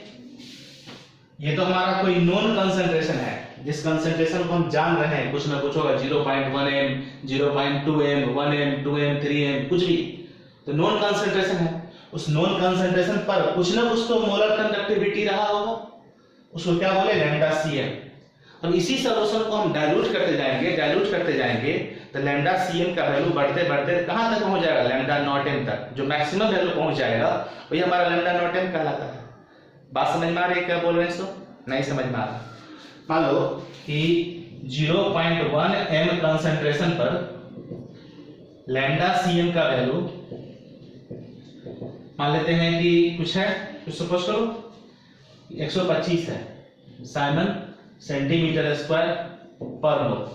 अब इसको हम डाइल्यूट करते गए, डाइल्यूशन स्टार्ट कर दिए, डाइल्यूशन, ठीक है। डाइल्यूशन बढ़ाते गए, डाइल्यूट करते गए, बढ़ाते गए। एक समय ऐसा आया कि कंसंट्रेशन ये जो है नेग्लेक्ट हो गया, जीरो हो गया। तब जो हो गया लैम्डा नॉट m कि कुछ ना कुछ तो फिक्स्ड वैल्यू होगा, क्योंकि इससे बढ़ते गया होगा। इस कंसंट्रेशन पर इतना है, अगर इसको हम डाइल्यूट करना शुरू करेंगे तो ये तो बढ़ेगा ना, ये तो लिखे यहाँ पर डाइल्यूशन करते हैं तो लैम्डा बढ़ता है। तो किसी नॉन कंसंट्रेशन पर मोलर कंडक्टिविटी जो है यहाँ पर लैम्डा n, उसी को हम लैम्डा Cm से दर्शाएं। अब Cm लिखते हैं तो केवल लैम्डा m भी लिख सकते हैं। चलो लैम्डा m लिखो या लैम्डा Cm लिखो। C इसलिए लिख दिए हैं कि नॉन कंसंट्रेशन पर है, और नॉट यहाँ लगाते हैं मतलब concentration tends to zero. C मतलब नॉन कंसंट्रेशन, यहाँ जीरो का मतलब जीरो कंसंट्रेशन, है ना। तो ये कुछ ना कुछ वैल्यू इसका होगा, मान लेते हैं 125 है। अब इसको हम डाइल्यूट करना शुरू करेंगे तो सीधी सी बात है लैम्डा Cm बढ़ना शुरू होगा, बढ़ते कुछ ना कुछ तक पहुंच जाएगा मैक्सिमम वैल्यू तक। मान लो 170 तक पहुंच गया, ये मैक्सिमम है। अब इसके बाद अगर हम डाइल्यूट करेंगे तो 170 से ज्यादा नहीं बढ़ेगा, यानी 125 से बढ़ के 170 हो गया।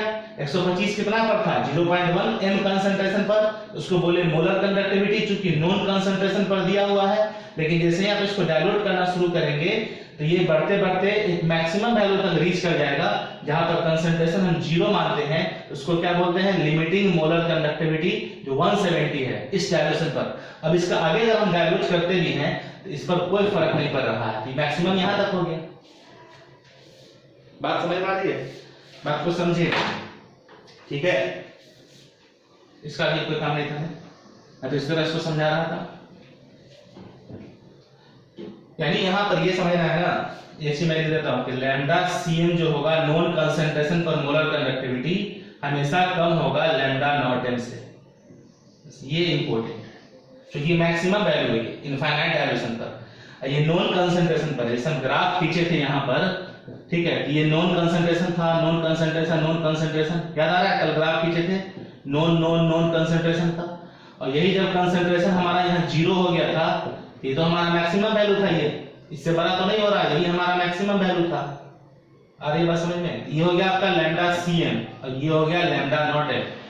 तो लैम्डा Cm तो नीचे है, देखो डाउनवर्ड स्लोप है, इससे कम ही होगा। आई बात समझ में?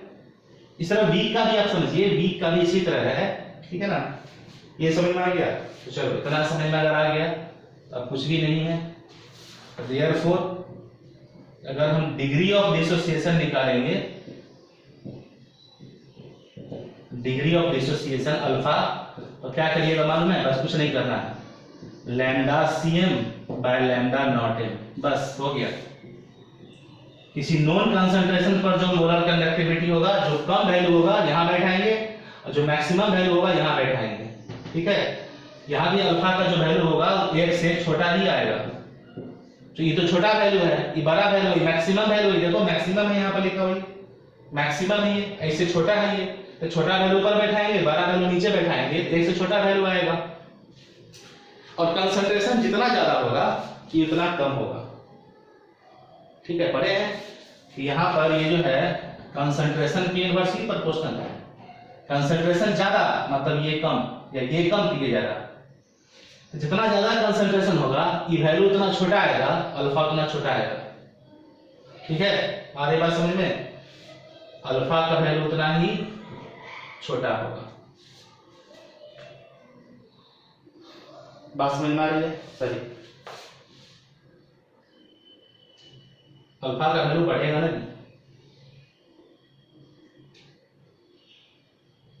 देखो डायल्यूशन करेंगे तो हमारा क्या होगा, कंसंट्रेशन घटेगा, कंसंट्रेशन घटेगा तो लैम्डा एन बढ़ेगा। ठीक है, चलिए इतनी बात समझ में आ गई, कोई दिक्कत यहाँ पर नहीं है, ये क्लियर है। तो हम तीसरा एप्लीकेशन समझते हैं, ये भी हम पढ़ेंगे इक्विलिब्रियम में। Calculation of dissociation constant, calculation of dissociation constant, जिसको हम लोग केसी से दर्शाते हैं। केसी, ये तो पता है केसी, जब अल्फा हमारा निकल जाता है अल्फा की मदद से तो निकालते हैं। अब इसी और याद रखना कि जो फॉर्मूला निकलता है ये किसके लिए अप्लाई हो रहा है, वीक इलेक्ट्रोलाइट के लिए,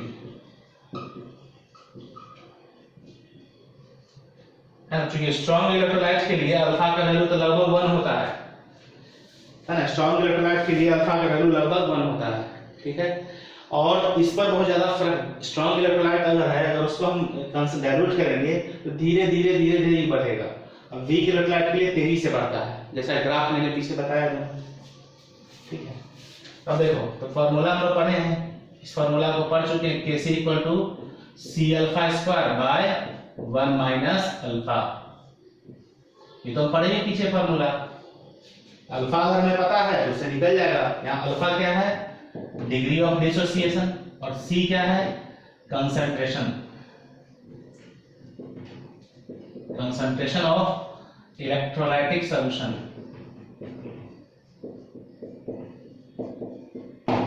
वीक इलेक्ट्रोलाइटिक सॉल्यूशन, वीक के लिए स्पेशली ये सब इस्तेमाल होता है ना। तीसरा एप्लीकेशन ये है, ये कहां से फॉर्मूला आता है ये हमको पता है, जस्ट हम पिछले वीडियो में आपको सिखाए हैं, इक्विलिब्रियम चैप्टर में पढ़ा चुके हैं, और भी कई जगहों पर हो सकता है पढ़ाए होंगे।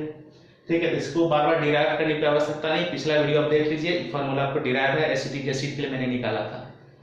ठीक है, कोई दिक्कत है? ये तीसरा एप्लीकेशन हो गया। अब हम लोग चौथा एप्लीकेशन की तरफ बढ़ेंगे, पहले इसका स्क्रीनशॉट आप ले लीजिए।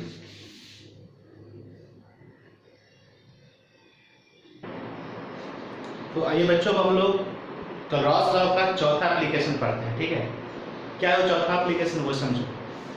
स्पेरिंगली सॉल्युबल साल्ट का हम सॉल्युबिलिटी फाइंड कर सकते हैं। ठीक है, calculation of solubility, calculation of solubility of sparingly soluble salts, soluble compounds। Generally ये कंपाउंड साल्ट होता है, साल्ट भी कहीं कहीं लिख देता है। ठीक है, अब ये जो है ना यहाँ पर solubility वर्ड या sparingly soluble substance, ये कोई आपके लिए नया वर्ड नहीं है, इक्विलिब्रियम में मैंने इस चीज को पढ़ा चुका है। ठीक है, वैसे फिर भी यहाँ पर थोड़ा सा चर्चा कर देते हैं कि sparingly, है ना, सॉल्युबल कंपाउंड एक्चुअली किसको कहते हैं मालूम है, which dissolve in very little amount and solution becomes saturated. है ना, जैसे AgCl हो गया, ये कंपाउंड है ना, BaSO4 है, PbSO4 है, ये सब कुछ यहाँ पर कंपाउंड है। 2-3 उदाहरण लिखे हैं जो स्पेरिंगली सॉल्युबल कंपाउंड है या स्पेरिंगली सॉल्युबल साल्ट है। कहने का मतलब जैसे देखो, मान लो कि हम 1 लीटर यहाँ पर वाटर ले लिए, कर लिए 1 लीटर वाटर। ठीक है, एक दूसरा कंटेनर ले लिए, इसमें भी हमने 1 लीटर वाटर ले लिया, यहाँ 1 लीटर वाटर है, इसमें भी 1 लीटर वाटर है। अगर इसमें हम NaCl मिलाएंगे, अगर इसमें हम AgCl मिलाएंगे, जहाँ NaCl का अमाउंट जो होगा बहुत ज्यादा होगा, ये बहुत लिटिल अमाउंट में घुलेगा। क्या बताना है, पता चला? यहाँ भी हमें सैचुरेटेड सॉल्यूशन तैयार करना है। NaCl घुलाना शुरू किया, घुलते गया, NaCl का बहुत अमाउंट घुल गया, मान लो 25, 50, 100, 200 ग्राम घुल गया। 1 लीटर पानी लिए हैं, अब इमेजिन करो, कभी तक प्रैक्टिकल किया नहीं, कितना उसमें नमक मैक्सिमम घुल सकता है, सोचो। आधा किलो, 600 ग्राम, 700 ग्राम, कितना नमक आप उसमें घुला सकते हैं? कुछ ना कुछ तो घुलाए होंगे, बहुत अमाउंट घुल सकता है NaCl का, तब जाके सैचुरेटेड होगा। लेकिन इस केस में क्या होगा ना कि AgCl थोड़ा सा ही घुलाएंगे और सॉल्यूशन सैचुरेट कर जाता है। क्योंकि हर सब्सटेंस का सॉल्युबिलिटी सेम नहीं होता है, ये बात आप भी जानते हैं। 1 लीटर पानी अगर हम अलग अलग कंटेनर ले ले, 1 लीटर पानी, 1 लीटर पानी, 1 लीटर पानी, उसमें अलग अलग सब्सटेंस घुलाना शुरू करें, तो ये जरूरी है कि जो सब्सटेंस हम घुला रहे हैं तीनों में सेम अमाउंट में घुले? बिल्कुल जरूरी नहीं, कोई ज़्यादा घुल सकता है, कोई कम घुल सकता है। उसी सीरीज में कुछ ऐसा भी सब्सटेंस है जो बहुत कम घुलता है और बहुत कम घुल करके ही सॉल्यूशन को सैचुरेट कर देता है, बहुत कम मात्रा में घुलता है। ऐसे ही साथ या कंपाउंड को हम लोग क्या बोलते हैं? स्पेरिंगली सॉल्युबल कंपाउंड, जिसका थोड़ा सा ही अमाउंट घुलेगा और सॉल्यूशन सैचुरेट कर जाता है ना। तो जब सॉल्यूशन सैचुरेट कर जाएगा तो उसका जो कंसंट्रेशन होगा उसी को हम सॉल्युबिलिटी बोल सकते हैं। बात को पकड़िए, क्या बोल रहे हैं कि जब सॉल्यूशन सैचुरेट कर जाएगा तो जो उसका कंसंट्रेशन होगा सॉल्यूशन का, कुछ ना कुछ तो मोलरिटी होगा, उस मोलरिटी को हम सॉल्युबिलिटी भी तो बोल सकते हैं। क्यों? सॉल्युबिलिटी किसको कहा जाता है कि किसी पार्टिकुलर जो लिक्विड लिया गया उसका अमाउंट को सैचुरेट करने के लिए जो अपने मैक्सिमम अमाउंट डिजॉल्व किया, तो जो मैक्सिमम अमाउंट डिजॉल्व किया उससे मोलरिटी फाइंड कर लिए, मान लो कुछ होगा मोलरिटी उसका, जब मोलरिटी जो होगा उसी को हम सॉल्युबिलिटी भी बोल सकते हैं, जो कि वो सैचुरेटेड सॉल्यूशन है। बात समझिए ध्यान से, यानी ऐसे कहने का मतलब हुआ कि अगर सॉल्यूशन सैचुरेटेड है तो सॉल्यूशन का जो मोलरिटी होगा उसी को हम सॉल्युबिलिटी भी बोल सकते हैं। मोलरिटी मोल पर लीटर में, सॉल्युबिलिटी को हम मोल पर लीटर में एक्सप्रेस कर दिए। दिक्कत क्या है? कोई दिक्कत नहीं है। लेकिन अगर सॉल्यूशन सैचुरेटेड नहीं है तो वैसी स्थिति में हम मोलरिटी को सॉल्युबिलिटी नहीं बोल सकते हैं। बात को पकड़िए, ध्यान से समझिए। अगर सॉल्यूशन सैचुरेटेड नहीं है तो वहाँ हम मोलरिटी बोलेंगे, उस मोलरिटी को हम सॉल्युबिलिटी नहीं कह सकते। सॉल्युबिलिटी का मतलब क्या? इसमें भी मैक्सिमम अमाउंट घुल गया, हम क्या बोले? सॉल्यूशन अभी सैचुरेटेड नहीं हुआ है, अनसैचुरेटेड है, तो क्या मैक्सिमम घुला दिए? नहीं, अनसैचुरेटेड बोल रहे हैं, इसमें भी और घुल सकता है। जब अनसैचुरेटेड है इसका क्या मतलब हुआ कि हम उस सॉल्यूशन का मोलरिटी तो बोल सकते हैं लेकिन सॉल्युबिलिटी उसको हम नहीं बोल सकते हैं। लेकिन जब सॉल्यूशन सैचुरेट कर जाएगा तो उसके मोलरिटी को हम सॉल्युबिलिटी बोल सकते हैं, क्योंकि अब उसमें ज़्यादा घुलेगा ही नहीं, तो वही मोलरिटी है, वही हमारा सॉल्युबिलिटी है। बात को समझे? चलिए,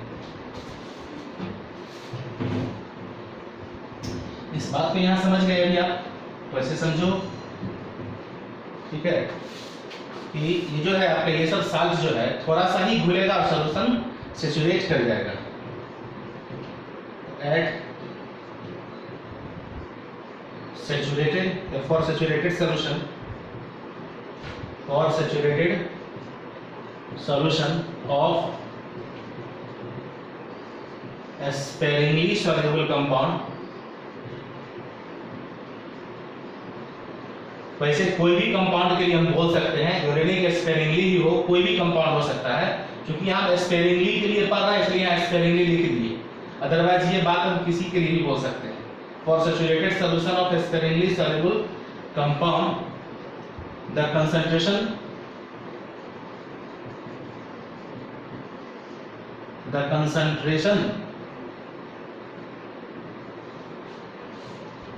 of solution, the concentration of solution is also called its solubility।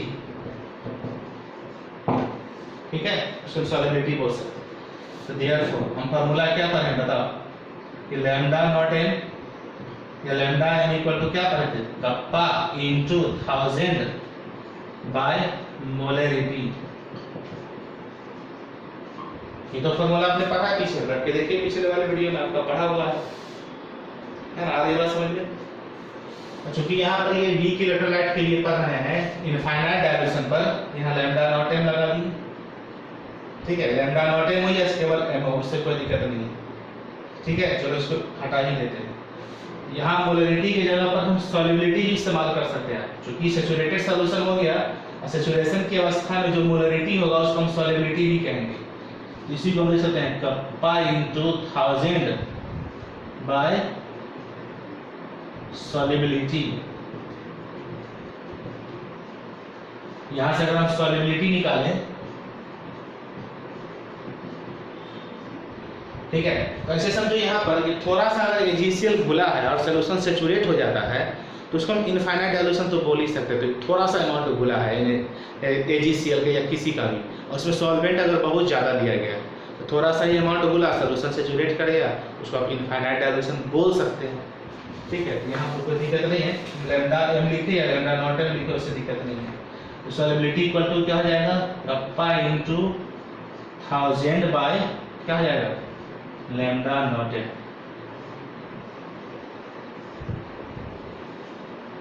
Infinite dilution के लिए हो गया। अगर कोई और नॉन कंसंट्रेशन पर निकालना हो तो हम ऐसे भी लिख सकते हैं, solubility equal to kappa into 1000 by lambda m, इसमें नॉट नहीं लगाएंगे और क्या, ये भी चलेगा। ये हो गया किसी भी नॉन कंसंट्रेशन के लिए, ये हो गया इनफाइनाइट डायल्यूशन पर, ठीक है। ये हो गया इनफाइनाइट डायल्यूशन के लिए, ये हो गया एनी नॉन कंसंट्रेशन पर, कोई दिक्कत नहीं इससे, है ना। फ्रेम ऑफ रेफरेंस अपना चेक कर लीजिए। चलिए आपका चौथा एप्लीकेशन है, इसको नोट कर लीजिए। अब एक लास्ट एप्लीकेशन की तरफ हम लोग बढ़ते हैं, इसका स्क्रीनशॉट आप ले लीजिए। ये बच्चों अब हम लोग क्लॉस लॉ का एक 5वां एप्लीकेशन पढ़ते हैं, ठीक है। ऑलरेडी इस चीज़ को हम जानते हैं, इसका कोई काम नहीं है, लेकिन एक चीज़ जान लीजिए कि वैल्यू एक्चुअली आया कहाँ से। इक्विलिब्रियम में आप पढ़े थे आयनिक प्रोडक्ट ऑफ वाटर, याद कीजिए, KW इसको बोलते हैं H plus concentration into OH minus concentration equal to 10 to the power minus 14। ये याद आया, इक्विलिब्रियम चैप्टर में पढ़े थे, इसी से हम pH निकाले थे कि H प्लस का कंसंट्रेशन बराबर होता है OH माइनस के कंसंट्रेशन के, जो कितना होता है 10 टू दी पावर माइनस 7, कितना पर 298 केल्विन पर। ये तो हम पढ़ चुके थे इक्विलिब्रियम चैप्टर में।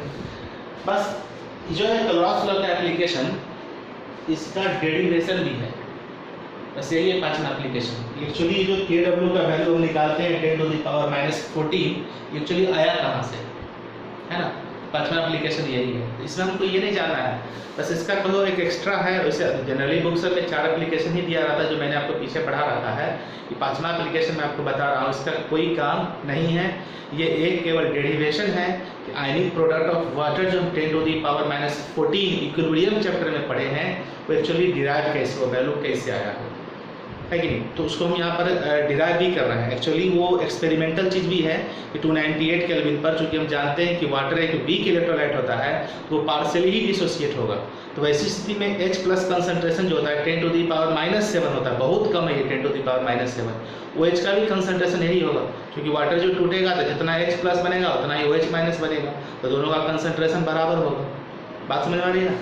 तो एक्चुअली हमको यहाँ पर 5वां एप्लीकेशन में यही चीज़ जानना है कि ये एक्चुअली आया कहाँ से। देखो यहाँ लिखा हुआ वैल्यू, इसका डेरिवेशन हम यहाँ लिख चुके हैं, ठीक है। इसको समझा देते हैं एक्चुअली आया कैसे, है ना। क्या लिखेंगे, calculation of ionic product of water, ठीक है। H इनफाइनाइट डाइल्यूशन, जब बहुत ज़्यादा हम डाइल्यूट कर दिए हैं, प्योर वाटर की बात करते हैं, मान लो इनफाइनाइटली डाइल्यूटेड है वो, it is found that the ionic conductivity of H plus and OH minus ions, H plus और OH minus ions का जो कंडक्टिविटी होता है, क्योंकि दोनों आयन है, H plus भी आयन है, OH minus भी आयन है। मान लो H plus कहाँ से आया होगा, एसिड से, HCl से। OH कहाँ से लाए होंगे, NaOH से। H plus कहीं से न कहीं से आया, OH भी कहीं न कहीं से आया, उसका कुछ ना कुछ तो आयनिक कंडक्टिविटी का वैल्यू होता होगा, जो एक्सपेरिमेंटली डिसाइडेड है, जिसका एक टेबल चार्ट बना हुआ है NCERT में, देखिएगा, बात समझ में आ रही है? उसको हमको चार्ट मतलब उसका टेबल वो रटना नहीं रहता। मैं इस चीज़ को कई बार बोल चुका हूँ, कहीं कोई टेबल हमें रटने की आवश्यकता नहीं होती है। जहाँ भी अगर टेबल वाला पे काम होगा उसका वैल्यू लिखा रहता है। यहाँ तक कि सवाल बनाने के समय बहुत सारे एलिमेंट का एटॉमिक मास के लिख देता है। तो जब एटॉमिक मास लिख सकता है जिसको आप कई बार पढ़े हैं वो आपको याद नहीं है, तो ये सब टेबल का वैल्यू कैसे याद रहेगा? जहाँ भी सवाल बनाएंगे तो हमें केवल कैलकुलेट करना है, ठीक है। जो वैल्यू चाहिए क्वेश्चन में दिया रहता है, आपको सही से बैठा के निकालना रहता है केवल। बात समझ में आ रही है? चलो, तो इनफाइनाइट डायल्यूशन पर H प्लस और OH माइनस आयंस जो है इसका आयनिक कंडक्टिविटी का वैल्यू यहाँ देखो लिखे हुए है ना। Limiting ionic conductivity of H plus जो होता है 349.8 साइमन सेंटीमीटर स्क्वायर पर मोल। साइमन सेंटीमीटर स्क्वायर पर मोल यूनिट हो जाता है, यूनिट इसका मोलर कंडक्टिविटी का। इनफाइनाइट डायल्यूशन पर है, इससे कोई यूनिट को कोई मतलब नहीं है। 10 लीटर हो, 10 मोल पर लीटर हो, 1000 मोल पर लीटर, उससे नहीं मतलब है। या 0.1 यूनिट तो यूनिट होता है। और OH माइनस का भी limiting ionic conductivity 198.5 Simon centimetre square पर मोल। H प्लस OH माइनस का पता चल गया। तो दोनों आयन का पता है। अगर हम वाटर का लिमिटिंग मोलर कंडक्टिविटी निकालेंगे, यहाँ देखो ये कैसा है, कैप M यहाँ लैम्डा लिखा हुआ है। अगर हम वाटर का निकालेंगे cap M eight infinite dilution water का, तो क्या करेंगे? वाटर में कौन कौन सा आयन है? H प्लस और OH माइनस, एक तो आयनिक कंडक्टिविटी ऑफ H प्लस और आयनिक कंडक्टिविटी ऑफ OH माइनस दोनों को जोड़ दिए। दोनों के आयनों को जोड़ के कितना निकाल लिए? 548.3। दोनों वैल्यू को सम कर दिए तो वाटर का निकल गया लिमिटिंग मोलर कंडक्टिविटी, जो कितना है 548.3 साइमन सेंटीमीटर स्क्वायर पर मोल। ये निकल गया हमारा ये। अब ये कंडक्टिविटी जो होता है कप्पा का वैल्यू वाटर का, इसका भी एक टेबल दिया हुआ देखिएगा एनसीईआरटी अदर बुक्स में, वहां से हमने इस टेबल की वैल्यू उठाया है, ठीक है। कि कंडक्टिविटी यानी कप्पा का वैल्यू जो होता है वाटर के लिए कितना होता है 298 केल्विन पर 5.54 × 10⁻⁻8 साइमन पर सेंटीमीटर। कप्पा का यूनिट यही होता है, पर ओम पर सेंटीमीटर, और पर ओम को हम लोग साइमन बोलते हैं। तो साइमन पर सेंटीमीटर या पर ओम पर सेंटीमीटर। अब उलट के पीछे जाइए, देखिए कप्पा का यूनिट क्या लिखा है मैंने आपको। तो वाटर का जो होता है कंडक्टिविटी यानी कप्पा का वैल्यू कितना होता है 5.54 × 10⁻⁸। काफी छोटा वैल्यू है, क्योंकि वाटर तो बहुत कम आयन में डिसोसिएट रहता है, ठीक है। आयन ही कम बनेगा तो उसका कंडक्टिविटी सीधी सी बात है कम होगा। यहाँ कम ही वैल्यू लिखा हुआ है। ये एक्सपेरिमेंटल डेटा है जो मैंने बुक से निकाला है, ठीक है। तो वाटर का कप्पा का वैल्यू उनको पता है, वाटर का लैम्डा नॉट का वैल्यू पता हो गया यहाँ पर दोनों आयन की मदद से, ये हो गया। अब देखो लैम्डा नॉट कैसे निकालते हैं? Kappa × 1000 by molarity. ये तो फॉर्मूला हम पढ़े पीछे, lambda nought equal to kappa × 1000 by molarity. अगर यहाँ से मोलैरिटी निकाले तो ये नीचे चला जाएगा, मोलैरिटी यहाँ लाए, लैम्डा नॉट को नीचे ले गए, देखो यहाँ पर। अब जो मोलैरिटी निकलेगा वो किसका मोलैरिटी निकलेगा? H plus and OH minus का, क्योंकि वाटर तो आयंस में डिसोसिएट है। हमको उसमें जो आयन उपस्थित है H प्लस और OH माइनस आयन, उसी का कंसंट्रेशन तो फाइंड करना है। H प्लस कितना है, OH माइनस कितना है, तब तो उसको मल्टीप्लाई करेंगे तो KW निकलेगा। KW कैसे निकालते हैं? H प्लस और OH माइनस के कंसंट्रेशन के प्रोडक्ट। तो यहाँ पर जो मोलैरिटी फाइंड होगा उस वाटर का, उसमें जो H प्लस उपस्थित है, OH माइनस उपस्थित है, उसका जो H प्लस का कंसंट्रेशन होगा वही OH माइनस का भी कंसंट्रेशन होगा। क्यों?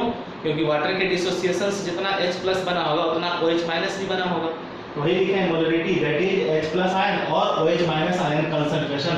H plus concentration, OH minus ion concentration, दोनों में से दोनों का निकल रहा है, ठीक है।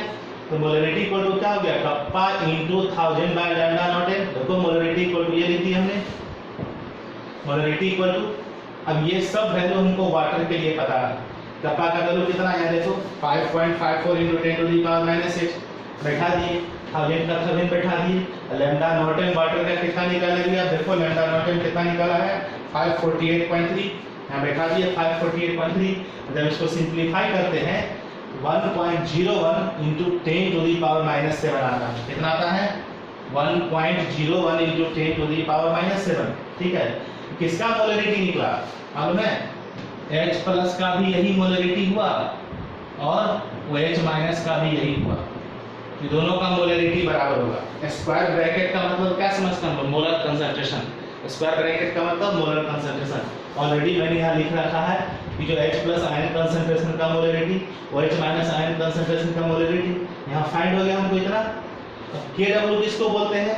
KW किसको बोलते हैं? वाटर का आयनिक प्रोडक्ट। KW का मतलब ionic product of water, ionic product of water. इसको हम किससे दर्शाते हैं? KW से। और KW कैसे निकालते हैं? आयनिक प्रोडक्ट, आयनिक प्रोडक्ट मतलब आयन के कंसंट्रेशन का प्रोडक्ट। KW हो गया, वाटर का निकाला आपको। KW वाटर के लिए स्पेशलाइज्ड है, W में से वाटर को दर्शाता है, तो वाटर का आयनिक प्रोडक्ट KW से दर्शाते हैं। तो वाटर का आयन क्या क्या है? H प्लस और OH माइनस। H प्लस का कंसंट्रेशन इनटू OH माइनस का कंसंट्रेशन, दोनों का प्रोडक्ट हो गया आयनिक प्रोडक्ट। तो H प्लस का कंसंट्रेशन भी 1.01 × 10⁻⁷ है, OH का भी कंसंट्रेशन तो यही है, दोनों को मल्टीप्लाई किए तो 1.01 × 1.01 तो 1.02, 10⁻⁷, 10⁻⁷ प्लस हो गया 10⁻⁴। इसको हम लोग राउंड फिगर में क्या लिख देते हैं? राउंड फिगर में 10⁻⁴ ही कंसीडर कर लेते हैं, क्योंकि 1.01 को लगभग 1 मान लिया गया है, तो 10⁻⁴। यही तो पढ़ते हैं इक्विलिब्रियम चैप्टर में, H प्लस OH माइनस का कंसंट्रेशन का प्रोडक्ट 10⁻⁴ लेते हैं 298 केल्विन का। कैसी वैल्यू आया पता चला? 5वां एप्लीकेशन यही था। इस पर कोई न्यूमेरिकल अर्थ नहीं है बहुत ज़्यादा, ठीक है, ये केवल जानने की चीज़ थी, एक नॉलेज की चीज़ था, कॉन्सेप्ट था कि किस प्रकार से हम इस वैल्यू तक पहुँचे होंगे। कैसे पहुँचे होंगे? इलेक्ट्रोकेमिस्ट्री की मदद से, ठीक है। इस प्रकार से यहाँ पर हमारा कलराउस लॉ का 5वां एप्लीकेशन फिनिश हो गया। इस वीडियो में मैंने आपको कलराउस लॉ किसे कहते हैं, हो सकता है स्टार्टिंग के 2, 4, 5, 10 मिनट आपको थोड़ी समझने में परेशानी हुई हो, तो उसके लिए आपको पेशेंस नहीं खोना है, ठीक है। लास्ट तक वीडियो देखिए, आपको सारा चीज़ क्लियर हो जाएगा, ठीक है। अब नेक्स्ट वीडियो में हम लोग जो कलराउस लॉ पढ़े हैं आज और इसका जो एप्लीकेशन पढ़े हैं, इस पर बेस्ड हम लोग कुछ न्यूमेरिकल सॉल्व करेंगे, ठीक है। हर एप्लीकेशन पर बेस्ड किस प्रकार से क्वेश्चन पूछता है, किस प्रकार से उसे हमें सॉल्व करना है, क्योंकि मैंने पहले ही बताया इस चीज़ को कि पूरे इस चैप्टर में सबसे आसान न्यूमेरिकल जो है कलराउस लॉ पर ही बेस्ड होता है, ठीक है। तो यहाँ पर सब बच्चे चाहेंगे तो इसको बना सकते हैं, सीख सकते हैं, बशर्ते आप इस वीडियो को अच्छे ढंग से देखिए। अगर शुरुआत में दिक्कत होती है तो वहाँ पेशेंस नहीं खोना है, और बहुत सारे बच्चे पेशेंस वहाँ पर खो देते हैं। तो मैं इसी वीडियो की बात नहीं कर रहा हूँ, मैं हर वीडियो के लिए इस बात को समझा रहा हूँ कि अगर कहीं पर दिक्कत होती है, आप उस वीडियो को अच्छे ढंग से पूरा से समझिए, देखिए, आपको लास्ट आते कॉन्सेप्ट क्लियर हो जाएगा, ठीक है। आ रही बात समझ में? तो नेक्स्ट वीडियो में हम लोग क्या करेंगे, इस पर बेस्ड न्यूमेरिकल सॉल्व करेंगे, ठीक है। उसके बाद फिर से लास्ट टॉपिक की तरफ बढ़ेंगे हम लोग, सम कॉमर्शियल सेल्स यानी बैटरीज, है ना। बैटरी में हम लोग पढ़ेंगे primary cell, secondary cell, fuel cell, है ना। Primary cell, secondary cell, fuel cell, ठीक है। प्राइमरी सेल में भी 2 पढ़ना है हम लोग को, है ना। एक तो लैक्लांसी सेल है, ड्राई सेल जिसको बोलते हैं, एक होता है मरकरी सेल, और सेकेंडरी सेल में भी 2 पढ़ना है, लेड स्टोरेज बैटरी यानी इन्वर्टर वाला बैटरी, ठीक है, या ऑटोमोबाइल में जो लगा रहा था वो बैटरी, और nickel cadmium cell, nickel cadmium cell जो कैलकुलेटर में इस्तेमाल होता है, ठीक है। सब धीरे धीरे हम लोग पढ़ेंगे। उसके बाद पढ़ेंगे फ्यूल सेल। फ्यूल सेल सबसे पहले नासा के द्वारा अपोलो मून फ्लाइट्स जो हुआ था, गया था चंद्रयान, उसमें इस्तेमाल किया गया था, तो उसके बारे में स्टडी करेंगे हम लोग, ठीक है।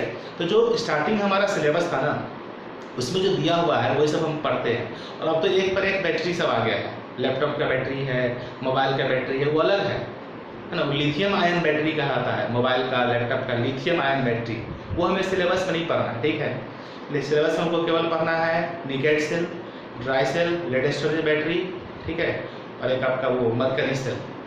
फ्यूल सेल फिर पढ़ेंगे, और लास्ट में हम लोग पढ़ेंगे corrosion, rusting of iron. Rusting of iron जो है ना, एक कहिए आपको एक प्रोसेस है, उसमें कंप्लीट इलेक्ट्रोलाइटिक प्रोसेस होता है, इलेक्ट्रोकेमिकल सेल वहाँ भी बनता है, वहाँ भी कैथोड एनोड बनता है, रॉड पर, आयरन के रॉड पर जहाँ रस्टिंग होती है ना, वहाँ पर कैथोड एनोड का निर्माण होता है। हम लोग को पूरा वही पढ़ना है, रस्टिंग ऑफ आयरन का पूरा मैकेनिज्म, जो बोर्ड के पॉइंट ऑफ व्यू से बहुत महत्वपूर्ण है, बहुत बार पूछता है उससे क्वेश्चन, रस्टिंग ऑफ आयरन, ठीक है। तो लास्ट को हम लोग पढ़ेंगे, फिर चैप्टर हमारा क्लोज हो जाएगा। फिर एनसीईआरटी पर बेस्ड हम कुछ न्यूमेरिकल सॉल्व करेंगे, उसके लिए अलग से वीडियो बना देंगे कि एनसीईआरटी में जो भी टिपिकल क्वेश्चन मुझे लगेगा कि बच्चे इसमें फंस सकते हैं, उसका मैं वीडियो बना के आपको दे दूंगा।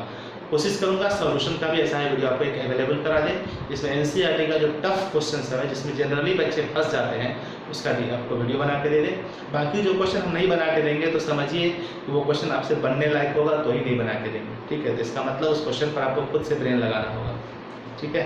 बात समझ में आ रही है? चलिए, बहुत बात हम लोग आज कर लिए हैं, धीरे धीरे हमारा सिलेबस आगे भी बढ़ रहा है, इसके बाद हो सकता है चैप्टर फिनिश होने के कगार पर हम लोग पहुँच चुके हैं। लगभग 90% प्लस आपका एक चैप्टर फिनिश हो चुका है।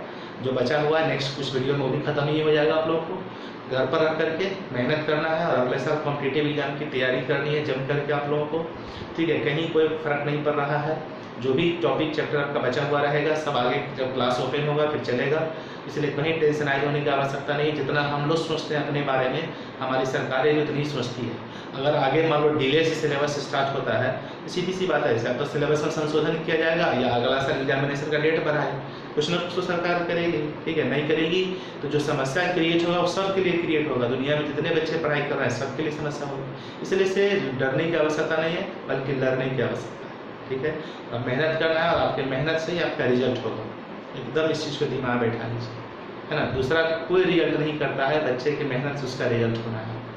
क्लियर है? चलिए तो इस वीडियो को वॉच कीजिए और नोट्स तैयार कर लीजिए, ठीक है। चलिए, हैव अ नाइस डे।